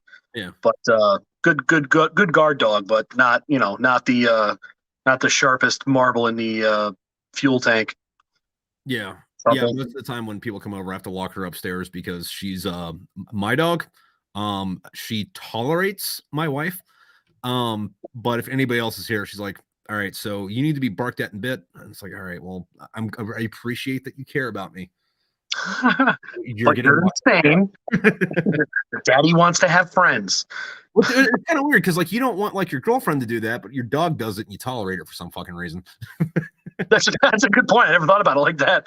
I mean, Susie will go right for your nuts, man, or your butt crack, whatever it is. It's intense, Well, if you can confuse your butt crack and your nuts, you probably need to go to the doctor and ask them some questions. That's a fair point. Yeah. Yeah. Hey, Doc, what's going on down here? Oh, that's your butt crack. Dude, I had something like that. Fucking, I don't know exactly what happened. I'm guessing what happened though was I had a real bad athlete's foot, and then let my foot touch my underwear on the way up, and it puffed up like the Elephant Man from that fucking movie. So I go into medical. I'm like, hey, I got something growing on my junk, and they're like, what? So I pull my dick out. I'm like, what the fuck? I'm like, that's why I'm talking to you, man. And they're like, you're just rub this on it, it'll go away. And it like went away in like a day and a half, but it was still like weird. Here's some MRE cheese. Have at it. Oh my god, that's gnarly, man. So it turns out dog's mouth actually have antiseptic in it. So rub this peanut butter on your balls. Call your dog over. Let nature take it. It's gotta be. It's okay because it's your dog. Yeah. Oh, God. No. While we're talking about sex with animals, why not? My buddy sent me it was like a TikTok of shorn sheep. Okay. And I guess sheep have like a surprisingly human ass. Have you ever seen this? No, I haven't. It was the most, and he of course he's an idiot. So of course shout out to Ryan Gillis, you silly bastard.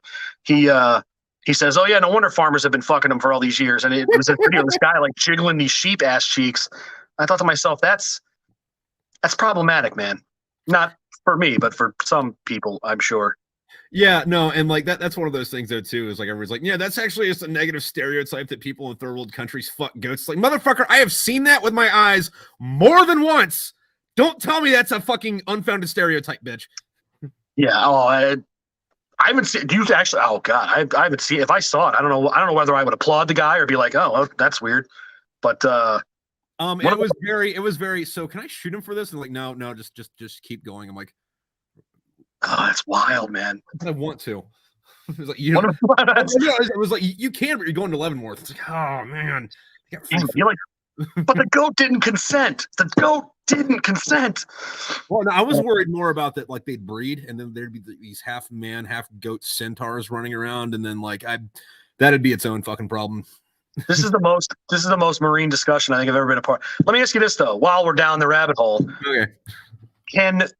Can other species impregnate other species? How does that work? Like, could a human get? So the definition of what makes something its own species is if it can breed and have fertile offspring. So, like, if you have a donkey and a horse, you get a mule. But mules are all like they're not boys or girls. They're like, fucking things. Same thing with like ligers are a real thing. You get a tiger and a lion to fuck, and like a liger comes out and it's this fucking sexless animal. What? So yeah, no, you can crossbreed animals. Normally they have a lot of health problems and only live for like fucking 14 minutes before they go, but oh god, some things you get like mules, Is that true? I mean, that's a real thing. Like a mule is a donkey horse hybrid. No shit. Yeah, I never knew that. They can't breed themselves. So like you have to have donkeys and horses to have mules. That's why. I don't know if anybody's fucked a chimpanzee to figure this out, but like maybe. I was always told that's where AIDS came from. That somebody is somewhere banged a monkey, and then next thing you know, AIDS. I don't know. Maybe. One of the things that I heard about that though is what's a lot more likely is somebody ate a monkey that had it. Oh, okay. Or one of the theories, because the first AIDS case was in like the 1860s or 70s. And they didn't know what the fuck it was then. They didn't like do the paperwork and go back and figure out that this guy had AIDS until like the fucking like early 2000s or some shit. But there was, some English hunter down in Africa that was, hunting some type of fucking monkey or whatever. And while he was chopping up the monkey, he fucking cut his hand and, the monkey AIDS blood got into his. Yeah, sure. And, he got AIDS and died. But, back then they didn't know what the fuck it was. They're like, I don't know. He's got some weird, mysterious African illness. And then, 100 years later, they're like, that was probably AIDS.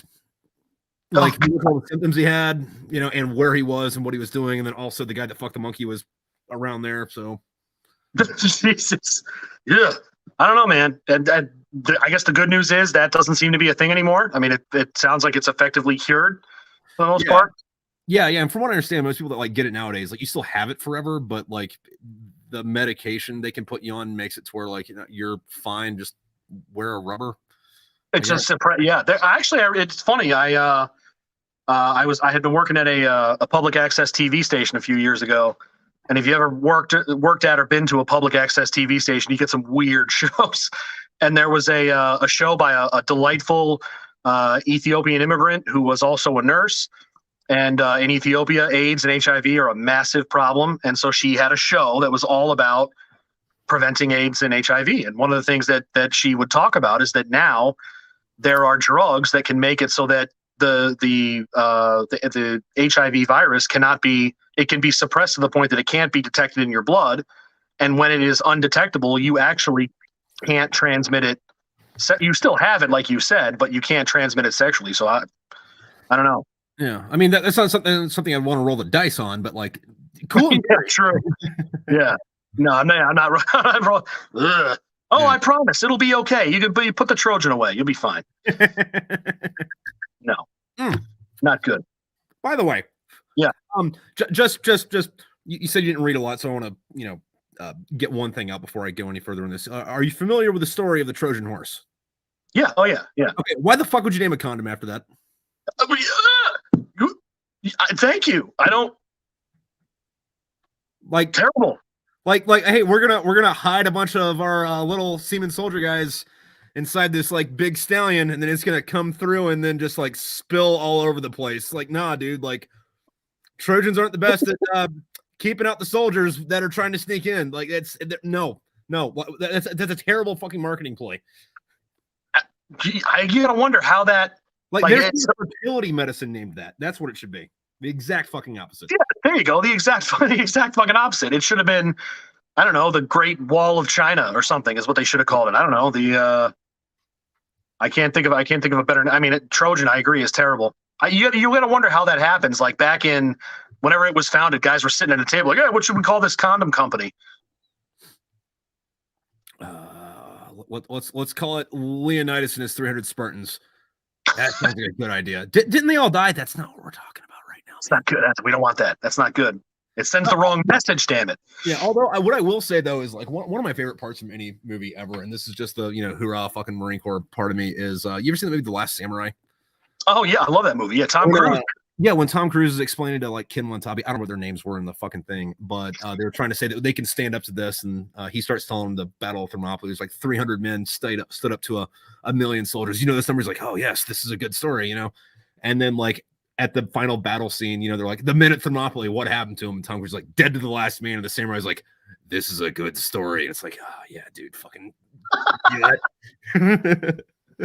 Oh God, no, that's I do remember that part actually. That was that movie was sad, man. At the end when you got that dipshit emperor, whatever he was, that was buying the Gatling gun, or the shitty government bureaucrat. Oh my God, no! There's a shitty government bureaucrat, and he's shitty. How dare a government bureaucrat be a piece of shit? That never happens in real life. So I forgot it was fiction. Oh God, no, that's a great way to put it. I never thought about it like that. You're absolutely right. Make 3 million more of them, and you have the good old US of A in 2021. Yeah. Trust me, I know. I live in the shadow of that cesspool. It's atrocious, man. You spent any time driven around DC?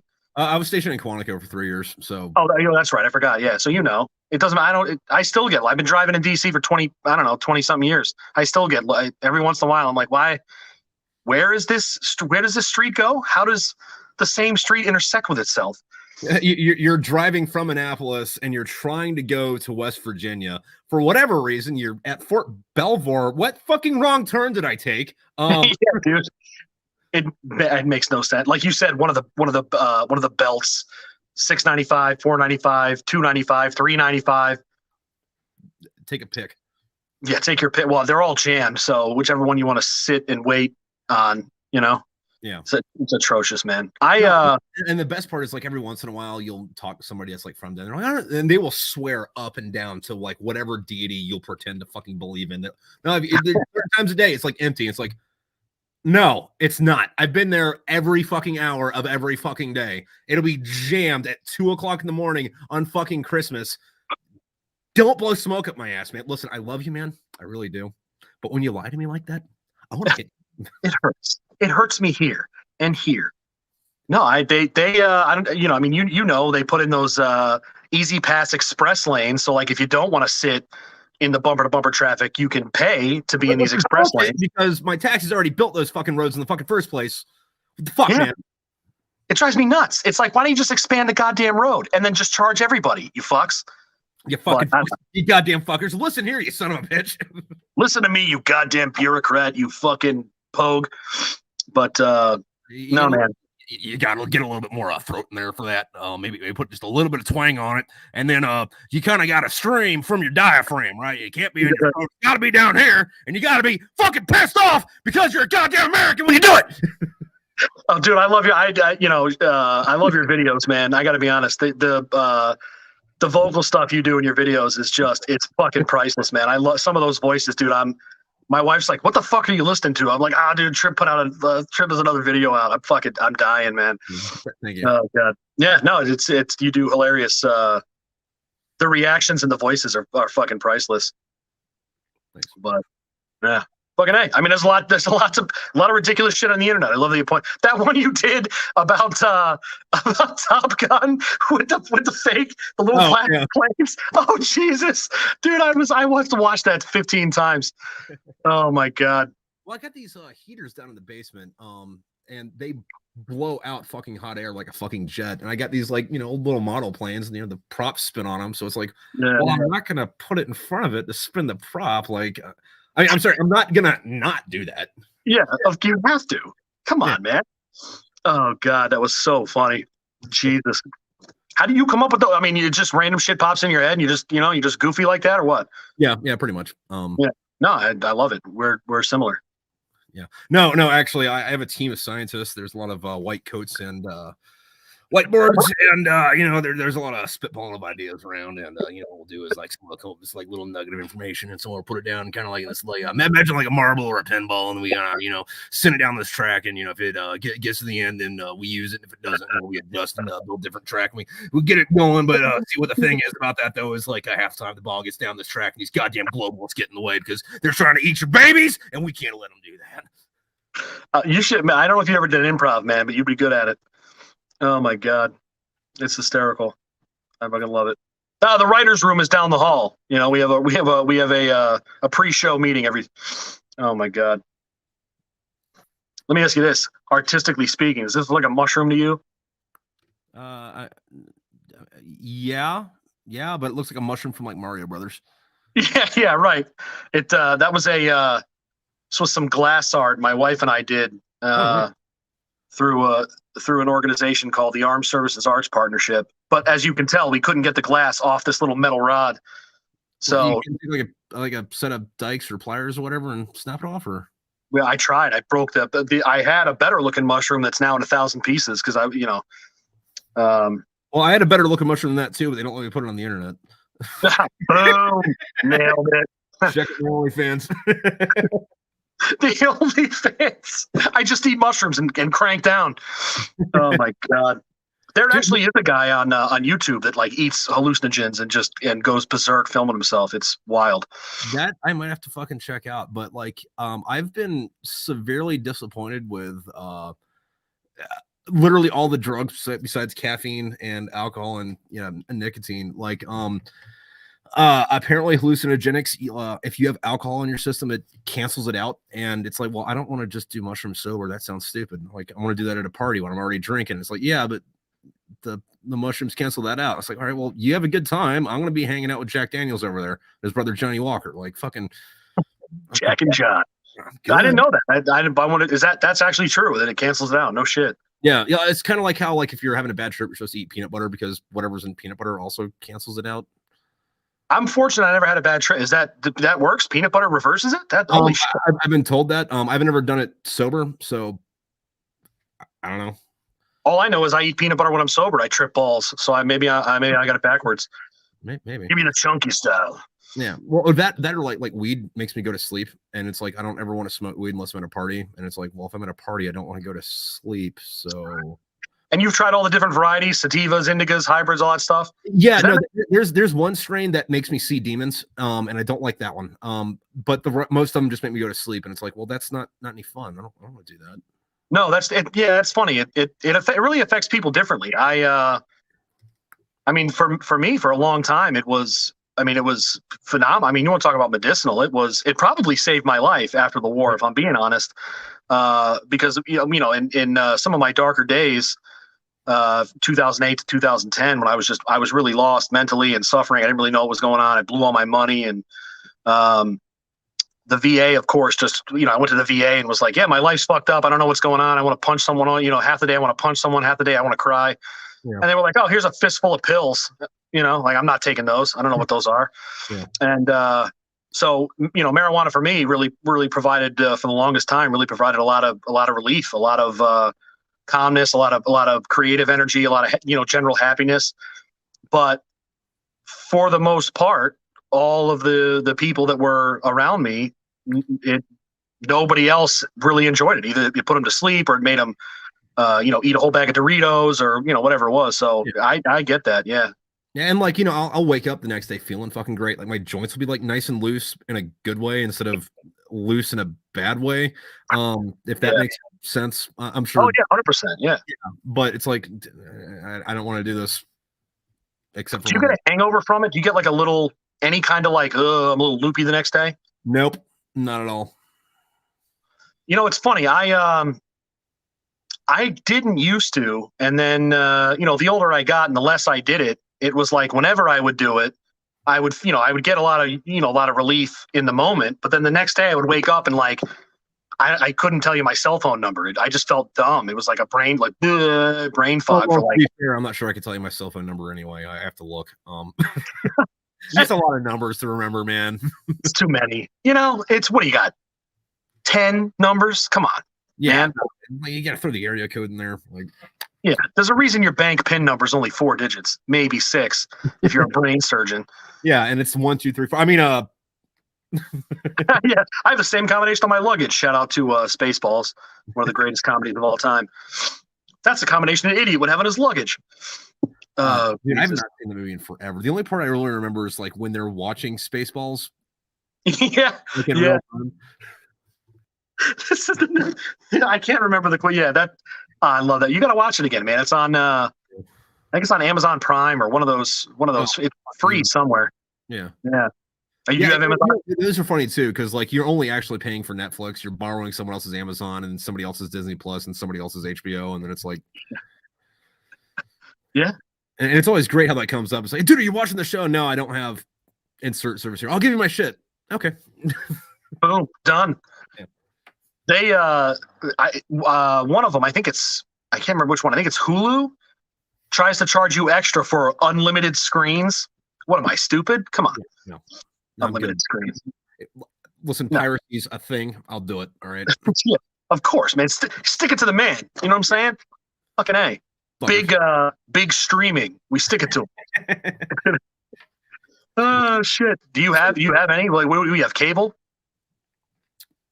No. Like, no. I'm paying for Netflix and then I'm borrowing everybody else's info. Like a cable. Like I'm gonna watch commercials like a fucking peasant. What are you taking for? Oh my god, like a goddamn simpleton. Oh god, I remember. My son is 18, and I was telling him just a few days ago that I'm 40, so I'm old enough to remember the days when like nobody had a cell phone, and you could there was TV Guide, so like you could look in this book and see what was on TV, but like I'm so old that we had to read to know what was going to be on TV. We used to have to read in them days, and the print was small. Dude, I'm so old. I remember when Netflix came in the mail. Oh shit, I forgot about. Yeah, that's how it started out, wasn't it? It was like DVDs through the mail or something. Yeah, and they went to Blockbuster to be like, hey, we have this idea for it's like you just watch movies on your computer, and Blockbuster laughed them out of the room. And good decision making, guys.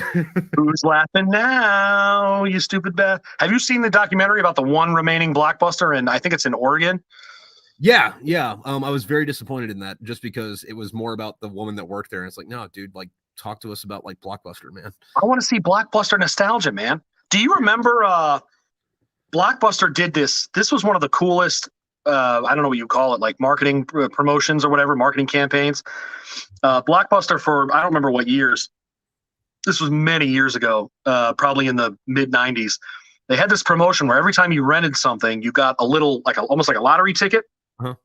But instead of scratching it, they had these machines in Blockbuster, and you would put it in this little slot, and there'd be like this flash of light, and it would dissolve whatever the coating was, and you could see if you won. No, I don't remember that. I don't know. I mean, anybody that's listening, if you remember that, that was one of the coolest promotions I've ever seen. I have no idea how that worked. I think it was like the best I can come up with it was like some sort of photoreactive pigment or something that like they would flash in. I don't know what would happen to it, but no, but yeah. No. What I liked about Blockbuster though is it was set up like the fucking movie theater was. Like you go get your movie or whatever, and then on the way out, like you still have like all the fucking like candy that would be at the movie theater. We get all the drinks that would be at the movie theater, and it's like, when you're a kid, you don't know that they have snow caps at Walmart. Yeah. So, holy shit, they're somewhere besides the movie theater. What the fuck? A $6 box of snow caps. I'm in. Oh god. Do you remember how much it cost? I don't remember how much it cost to rent a movie. It was like I think it was cheap. It was only a couple. I remember there was a promotion. There was a couple. I think it was like 5 for $5 or like 2 for $2 or some shit like that. But yeah, I remember. Yeah, they'll never know, these dumb kids. Yeah, which rolls back into the whole fucking thing where it's like you complain about the fucking kids all you want, but you go far enough back in the day, there was some little bitch fucking sitting on her porch going, those goddamn kids with their hoops and their sticks. It's like, dude, I'm there, man. Especially being the parent of a teenager. I mean, 40, I guess, is old, but it's not as old as I feel. I feel like I'm 80 because it's like I don't understand anything, and the whole generation can get the fuck off my lawn as far as I'm concerned. But I don't get it, man. The virtual where everybody's just in the virtual space, and like dating now, I guess, is mostly online. Yeah. Thank God I fucking figured that out before I had to fucking deal with that. Like, yeah, me too. Like I'm glad it works for some people, but yeah, I mean, you know, get what you can when you can, but doesn't appeal to me at all. Like, oh God, everybody's misrepresenting themselves. You're getting catfished all over the place, you know? Yeah. Well, I mean, you know, actually, I don't really know how much I can really complain about that because I don't remember meeting my wife because I got blackout drunk at a wake and came to making out with some chick on the back of a car. And we're married now, so I mean, mazel. You've done it. Jeez, that's awesome. I mean, like, I don't know if I can complain about catfishers when it's like I literally do not remember meeting my wife. So maybe you know, maybe that's good. Maybe you had a huge fight or something, and you had like your first makeup sex or something. I don't know. God only knows. Look, it just worked out. Yeah, and I think we ended up at Denny's at some point, but you know. Oh, I was going to say, of course. I mean, you know, it obviously ended up together, so Denny's was involved somewhere. Yeah, somewhere down the line. Funny. Oh God, I can't believe I'm about to tell this. My wife is gonna. Well, my wife thinks it's hilarious, but basically, so my wife and I's we were coworkers, and I was always like I can't imagine dating somebody that I work with. Like that just seems like a recipe for disaster. But then I left, you know, it got to the point where my wife, we were hanging out so much and we obviously liked each other. I couldn't deny it anymore. But the first like sort of technically date that we ever had, we met at this Irish pub and we were having this delicious dinner. And well, if your heart's not wooed by corned beef and cabbage, you don't have a soul. Get out of my face. You don't like corned beef and cabbage. I don't want to know you. Yeah, and also real quick side fucking tangent. I forget where it's at, but it's like not in the main strip on downtown fucking Annapolis. It's like behind it. There's this Irish fucking bar. It's on one of the streets. It's made out of fucking brick, and that's one of the best fucking corned beef and cabbages on the fucking planet. Oh yeah. Yeah, but you know what I'm talking about. No. Yeah, I know what you're talking about. Shit, I can't remember. I don't remember the name of the place. But yeah, you're right. It is very good corned beef and cabbage. That's true. And so we're at this restaurant, and halfway through, I realize I gotta take a dump. And it's like I don't want to be like, you know, this woman I'm like pretty much falling in love with, and we're having dinner for the first time, like fucking Jim and Pam from The Office. And wait, hold on, real quick. Let me guess. You just like let things happen, and then you stand up and scream, "Oh my God! Someone put shit in my pants!" Somebody shit in this book. I don't know what happened. Excuse me, waiter. You just cost yourself a tip, sir. No. So I'm like, I don't want to be like, yeah, I'm going to go use the bathroom and then be in there for 5 minutes when it's obviously, you know, I'm taking a dump on our first date. So, no, speaking of letting things happen, I held it in as long as I could.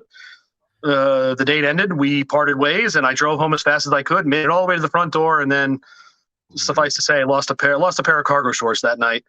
But and then for some reason, I told her that story, and somehow that brought us closer together. I don't know. What can I say? It was a match made in heaven. But what can I say? Well, you know, at least if you did it in front of her, that would have been a lot different. Would have been a lot different. That's true. That's true. Would have been a lot different. A lot different indeed. And then if she was down for that, you probably wouldn't have had a second date. that would have been the kicker. Like, poop in your pants? Sign me up, sailor. Nah, I'm good, man. No, not good. Not good. So I guess in essence we both have a non-conventional first meeting or first date stories, I suppose. Yeah. What was your second date like? Like, what did you after that? What was the? I didn't see her for a long time. Because she was up here and I was still in the Marines. So it was a lot of texting, and then like, hey, I'd come up to visit, and then she'd fucking come down or whatever, kind of back and forth it. And then when I got out, I fucking moved up here, and it was like, she's like, oh, hey, you're here. I'm like, yeah, I'm here. She's like, oh, cool. So you live in here? I'm like, yeah. She's like, oh, okay, cool. I was like, hey, see if this ring fits. She's like, no, we have to go to the jewelers. But yes. Jesus. They got us. They got us, man. They hooked us. right in the net. Fucking siren song. Damn it. I knew I shouldn't have fallen. But the thing was, it's funny because I do all the cooking in the house, and I enjoy cooking, so it's not a big deal. But yeah, my wife, the first really, you're an Italian and you like cooking. That's fucking weird. Imagine that. Yeah, weird. I'm a silly fat bastard. Okay. So the first few months we were together, she's making all this delicious shit all the time, and now I can't get her to pick up a spoon. Fucking A. Yeah, no, fucking trick me. Yeah, no, I'm on the other end of that where I make my wife fucking make all the fucking food. I'll like grill or whatever, or I'll help out, but we don't eat out a whole lot because where we are, you either have the chain restaurant type shits, or you have Polish food. Oh. And I don't know if you've had Polish food, but there is worse food than what they make in Great Britain. Oh yeah, and technically I'm half Polish. I mean, my dad's Italian, my mom's Polish, so I've had pretty much. You're right. I only really like pierogies and that's pretty much it. Kielbasa. The rest of it is there's this thing they got up here called Polish pizza, where it's like the pizza crust, and then it's the sauce, and then it's just mashed potatoes on top of that. Yeah, no, and people love it, and it's like I'm from Florida, and I'm upset because there's not good seafood up here, but it's also cheap, so you gotta fucking do what you gotta do. But it's like, listen, bitch, that's not food. Those are side dishes. You took. That doesn't. Oh, mashed potatoes.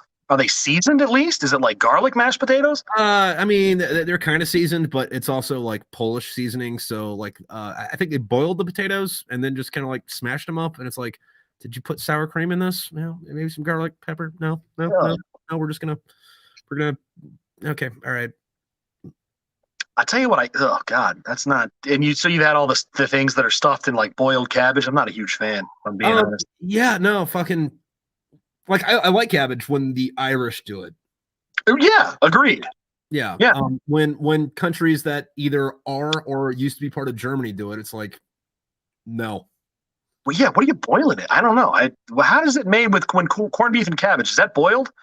I've never actually made it. It is, but if you do it right, you boil it in chicken broth and you add a lot of fucking butter to it.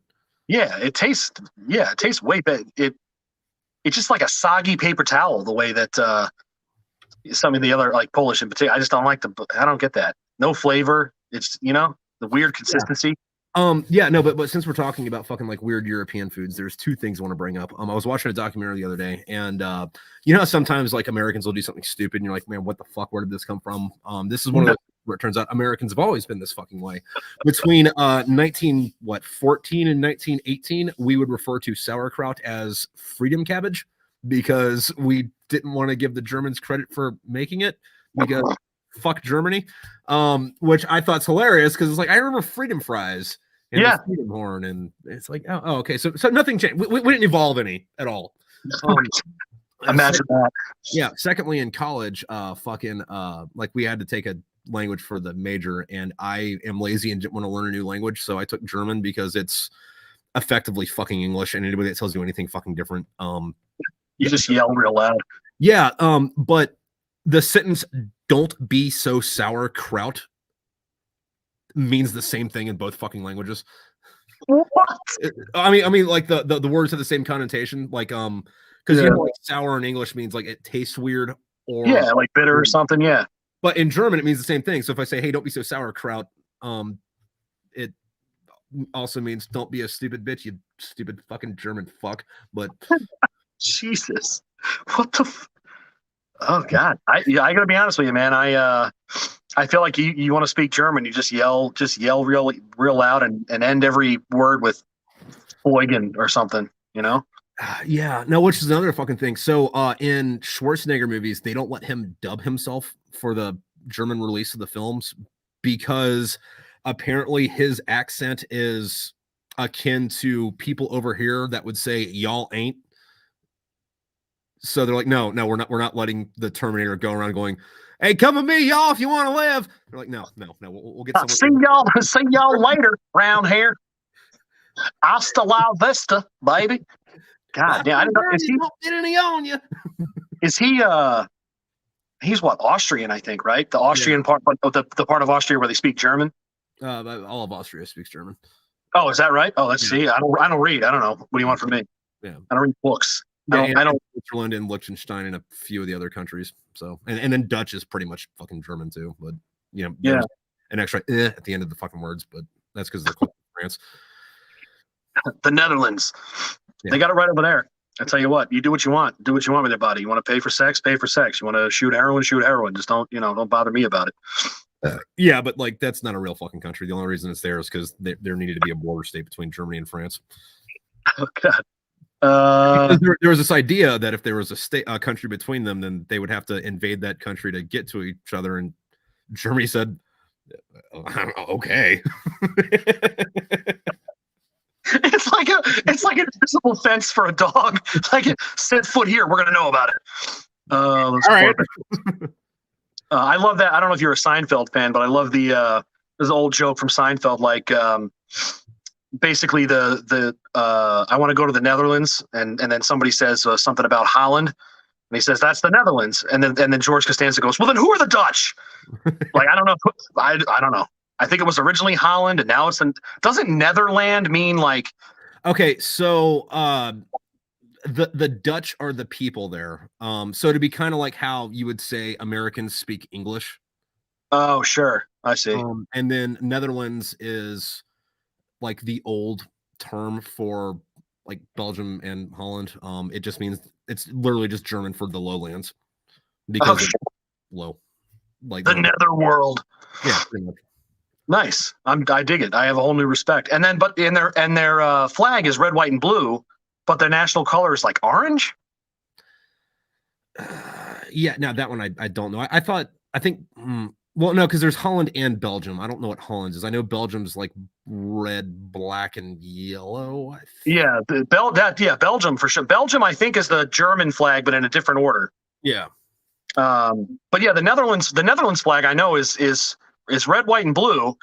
But like I watch a lot of soccer, and every year in the World Cup, or I mean every 4 years in the World Cup, the Dutch they're always orange. And I remember I think it's either Saving Private Ryan or Band of Brothers, one of those. There's an episode where they're they eventually liberate the Netherlands, and everybody's waving orange flag. I don't know. I've always been curious as to how orange became the preferred color of the Netherlands when it'd be like if in the United States the national color was like purple. Like, where are you getting that from? Well, yeah, no, but at the same time though, it'd be kind of like saying like, oh, hey, in America you get this like super American holiday where everybody gets together and eats turkey. Yeah. And gravy. Why turkey? Can I call in a friend? Yeah, can I call in a friend? You ever seen a wild turkey, like a turkey in the wild? Oh yeah, they're fucking monsters. They're insane, man. Yeah, they're little fucking hobgoblin demon things running around the fucking woods. Like, I'm not convinced that fucking half the fucking stories about imps people run into in the fucking woods are just birds. Turkey, yeah, they're wild, man. I mean, they're the sounds they make, and they're bigger than you. Yeah, bigger than I thought. And they'll come at you like a spider monkey, man. Yeah, they're no fuck. Yeah, and like, yeah, they can't fly, quote unquote, but they can fly a couple hundred yards enough to get to you and fuck your shit up. Yeah, and they have I think the males have a big ass claw or a couple of claws. They're predators. They'll fucking kill you. What are they? Are they carnivore? What does a turkey eat? I have no idea. I think they're omnivores. So like, if they can catch you and eat you, they're gonna catch you and eat you. But they'll also just eat shit off the ground. Like, I don't think that they're as vicious as, say, a chicken is. I don't know if you've spent any time around chickens, but like, I don't like that if I'm trying to call somebody a pussy, you call them a chicken, because a chicken will fuck you up. No shit. Oh, dude, no, they are fucking mean little bitches. Like, you remember Jurassic Park 2 with all the little fucking tiny dinosaurs that like ate that girl? Like, that's how chickens act in real life. Like, no, stay the fuck away from chickens. They'll kill you. Shut up. Yeah, no, they're vicious. Wow, I never knew that, man. Like to the point to where, like, if you have a chicken farm, or like maybe not a farm, it's like you have like a couple in the backyard because you want their eggs or something, and you bring in like a new chicken that like they're not cool with and isn't strong enough to like whip their ass and be like the alpha hen, they'll kill and eat that chicken. Oh, yeah, no, they're stabby. Holy shit! I never knew. Well, my neighbor, matter of fact, we live we live in sort of a, Annapolis is kind of weird. That I don't know if you've ever been to like the sort of the rural part of Annapolis next to Arnold, but we live, in a sort of little backwoods area, and one of my neighbors has a little farm, and he has a bunch of chickens. And I can remember he one day he was like, we're walking around in the chicken coop. He's giving me some fresh eggs, and he says, "Oh yeah, you see this little plant in the ground? It was, I can't remember what it was, clove or something." Yeah. He's like, "Watch this. These birds go bananas for this shit." So he pulled a bunch of it out of the ground, threw it over the fence. It was just like a storm of feathers. I mean, it was like the Tasmanian Devil cartoon. It was like nothing but clouds and feathers and weird noises. And then, I don't think anybody got hurt, but it was a wild scene. Yeah, no. Like, well, I mean, they're dinosaurs. Like, dinosaurs didn't go extinct. Like, a couple comets hit the Earth, everything got cold. Most of them died. The ones that could survive did, and turned into fucking chickens. And then being the alpha predators, which I take this as a win for the human race. We're like, I'm gonna eat that son bitch. I'm gonna eat that son bitch. Is that the prevailing theory? I don't know. I've always heard that thing about dinosaurs became birds, but I don't. Yeah, no, birds are dinosaurs. No shit. Yeah, and that makes Jurassic Park like way wrong, because like dinosaurs also had feathers. Like everyone that we found that like wasn't just petrified bones on the ground, like we find it in amber or like frozen in ice or some shit, like they all had feathers. No shit. Yeah. Huh. So what that tells me is a Tyrannosaurus Rex would have been fucking delicious. Boom, nailed it. I'd try it. I'm like you, man. I'll put food in front of me. I'll try it. I'll try it once. What's the worst thing you've ever had food wise? Oh God. Like fuck that. Don't even bring it here. Bad. I gotta be honest, man. I don't really get tripe. Like tripe and I don't get it, man. I mean, it has to be cleaned thoroughly, but then it doesn't really taste like anything. But if it's not cleaned thoroughly, you're eating poop. You know what I mean? I don't really get tripe. That's not a fan of chitlins either. Chitlins, I think, aren't chitlins sometimes fried? I mean, it's still pig guts. I think I had fried chitlins once, and I was like, "This is okay." But no, generally speaking, the guts, I don't. The only other thing I can think of is, you ever been to? You like Indian food? Yeah, not. I like Indian food, just not the curry part.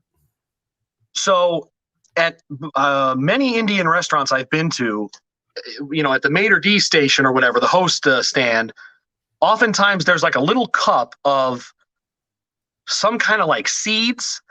Yeah. I have no idea what it is, but I remember a coworker of mine was Indian, and we went to this Indian restaurant, and at the end he was like, "Oh yeah, you got to try one of these," and I have no idea. I remember he told me what it was, but I can't remember, and I took this big spoonful, and it tasted like it's even hard to describe. It tasted like I was eating incense or something. I mean, it was just god awful. Wait, did you say you were eating insects or that you were eating incest? I was eating incest. No, oh god, I was eating incestual insects is what it came down to. And we're back to the self-eating menagerie of Huntington. Yeah, no, I had balut in the fucking balut. Yeah, I've never tried that. That's the worst fucking thing that's ever been fucking created. Like it's like a buried duck egg or something, isn't it? Yeah, no, it's exactly as terrible as you fucking think it is. It's a local delicacy. It's like, yeah, well, I mean, that's what you get for living in the fucking jungle. And like, listen, I grew up thinking like, oh, we got to save the rainforest because they're burning down the Amazon. And then I did some fucking jungle training. And I'm like, burn that bitch down. This place is not meant for humans. Oh shit, that's funny, man. No, I've heard of balut. I don't. I actually I saw a TikTok video not long ago where a guy was like, "Oh, let me try this balut," and yeah. What does it taste like? Well, let's try to think of this the right way. Okay, so imagine eating hard-boiled eggs that went bad with slimy mushrooms and let's say I'm not trying to be completely unfair, a brand of pickles that you don't like. And then when you puke that up, that taste and that the puke from eating that is what that tastes going down. Oh, that is vivid, man. Yeah, which is terrible because lasagna tastes good coming back up. I can't say I've eaten some lasagna in my life. Joe Gagliardi. I don't think I've ever puked it. I never barfed it up. That's it. You'll have to try that. Yeah. Well, I mean, like you don't do it on purpose. You just like fucking drink too much, or like you got the flu or whatever, and then You eat lasagna, you barf it up. Like I mean, like you don't tell people no when they offer you lasagna, man. Like I'm not Italian, and I know that. Yeah, lasagna. Period. End of story. 100% of the time. Yeah. Stuff it in my face. Yeah, no question about it. It's a delicacy. Man. Right. Is a delicacy. And it's kind of like banging Italian chicks. Like if their fucking pussy doesn't look like punched lasagna, I'm good. I don't want to be there. Turn out the fucking lights, man. Like I'm still gonna do it. I'm just not gonna enjoy it because you didn't put the fucking marinara in that bitch. Where's the Parmesan? You filthy animal. Oh god. You ever try to make a lasagna? It's a whole process. Yeah. No, I mean the wife do it all the time. Oh, nice. Let me ask you this. You get the no boil noodles, or you get the noodles you got to boil? It depends on what we picked up that week. I don't get the no boil lasagna noodles. It's like if I could have just put a piece of cardboard in this instead and save some money. I don't get that. You ever had those? Have never worked for me. I don't know. Yeah, and like to wrap it around a little bit more though, lasagna is one of the few things that I prefer the vegetarian option on. Just because when you do it right, you pack it full of spinach instead of fucking meat, and like I really like fucking spinach. So like, spinach and cheese, like I'm sorry, man. Like fucking, I'm there for it. I love it too. Listen, I love you, Bessie. But I'm not eating the cow today. I know it's funny you say that. I love spinach too in all its forms, and I brought home some. It's a Greek appetizer, spanakopia, something or other. It's like spinach and feta in phyllo dough. I think it's delicious. I'm not sure what that is, but like I've had Greek food and I've had Greek food that sounds like that, so I'm pretty sure that's got the thumbs up. Spanakopia, something or other. Yeah, it's delicious. Everybody in my family was like, "Oh, spinach." I was like, "Oh, you're idiots." Well, I mean, to be fair, when most people think of spinach, they think of that canned shit, and that's pretty bad. Oh yeah, canned stuff is. But like anything to do with the actual fucking leaf is gonna be good. Phenomenal. So good. And so good for you. You know? It's chock full of fucking protein, which is why Popeye was always fucking eating it. Also, for you kids listening at home, Popeye was this sailor man who used to travel the world and he eats spinach to get strong. Imagine going Super Saiyan, but instead of getting really mad, he just ate spinach. and running with your arms like this. What was behind it's funny, my wife says Popeye. Like she can't say Popeye, she says Popeye, like P-U-P. It's sort of like an inside joke. But what's behind the promotion of the spinach thing? Was it like somebody told me once that was because of the Great Depression and spinach was cheap, and so they wanted people to eat more spinach because nobody could afford meat? I mean, Popeye. I haven't heard that, but like that makes sense. I have no idea. It's bizarre. I know that spinach has a lot of protein in it, which like I don't know if it's enough to like be an actual meat substitute, but I think it's close. Yeah, probably. Yeah. Because there's like fucking like 10 grams of fucking protein in a serving of spinach, and that's damn protein. So I never knew that. Yeah, no, it's because like on the farm when they're growing up, what they feed it is like because like like most plants, they get sunlight, nutrients from the ground, and then like fucking water. Spinach, on the other hand, needs a gym. So when it's growing up, it's like pumping iron the fucking whole time. Oh, it's Jim. Fucking energy drinks, fucking like eating raw eggs like it's Gaston. Yeah. Body by spinach. Yeah. Also, people in the fucking comments saying armadillo sucks and asks if we ever ate pokeweed, and that's a no. But like, I mean, I'm not saying I wouldn't eat it. Rattlesnake's really good though. So is alligator. Yeah, those are. I've had both of those. Yeah, I like it. Armadillo. I didn't know people ate armadillos. Well, I mean, people eat possums and shit. Oh God, I got a possum in the woods. That's I may have to go to war with. What's that? Why is that? He just is. He looks like he's gonna fucking kill me, man. Like, so I have a fire pit out back, and we have about an acre and a half. It's mostly woods, so there's a lot of animals that I've made friends with over the years. We have a couple of foxes that I toss chicken bones to every once in a while, and I had a brief war with the raccoons, but we settled it amicably. You had terms. You like flew to Paris to like sign a document. Long story short, I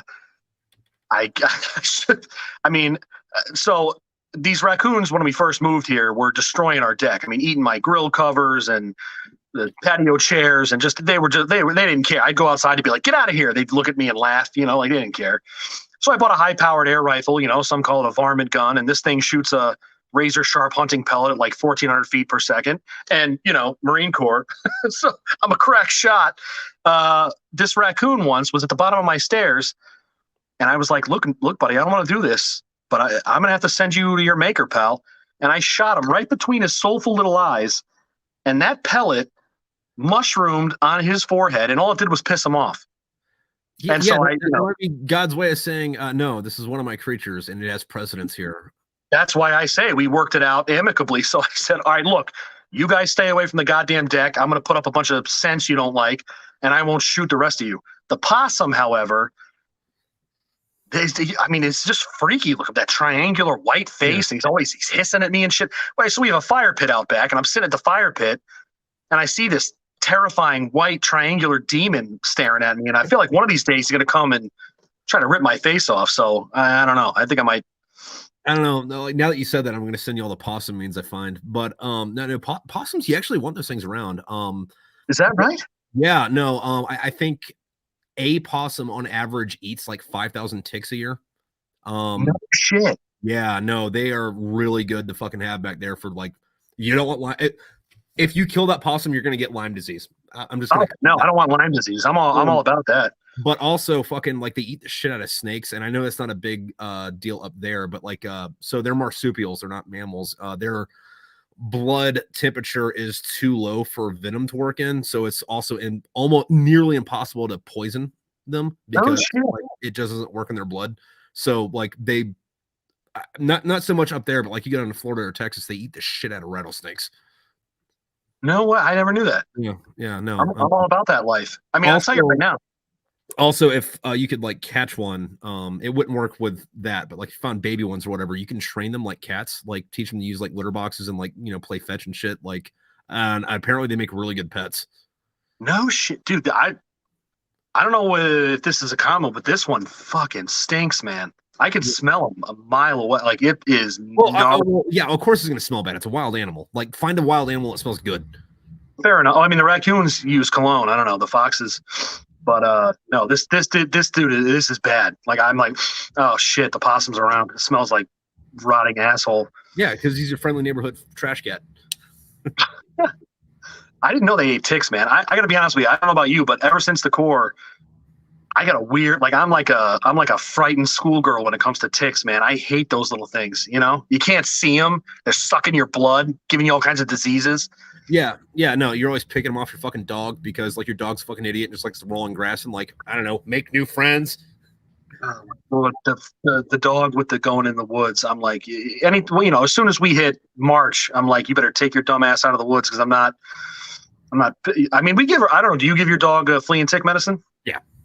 Yeah, we do too. Yeah, but it's that stuff is the thing that I think about. Like, I tried to write a joke about this once. It didn't really work out, but how come we give I give the dog flea and tick medicine, but like my kid just gets ticks? That doesn't make sense. You know what I mean?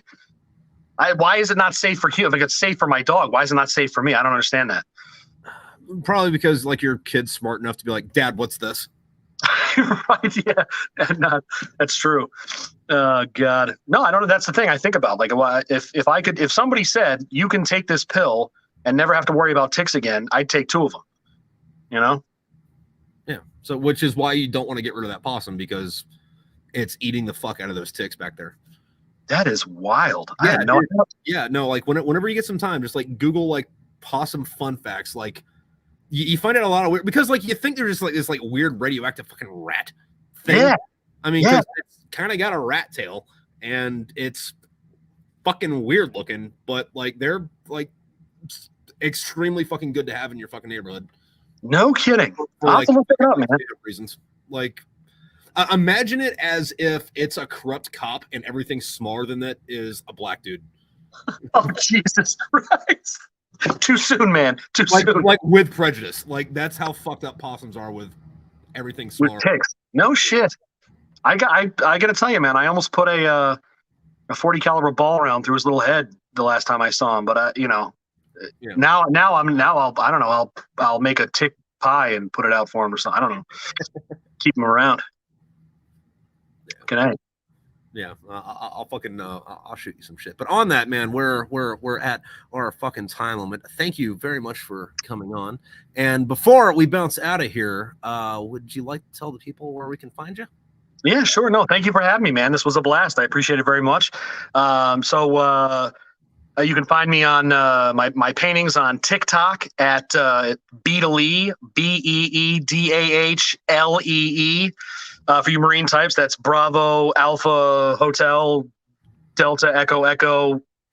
I've spelled it wrong. Beedlee on TikTok. I'm at the Mighty Joey G on Instagram and Twitter because I'm an adult. And then you can find me on Facebook under Joe Gagliardi III. I'm always looking for new friends and followers and enjoy folks that enjoy painting and stand-up comedy. So shoot me a message and we'll chat. All right. Well, on that, thank you very much for coming on, and you have a good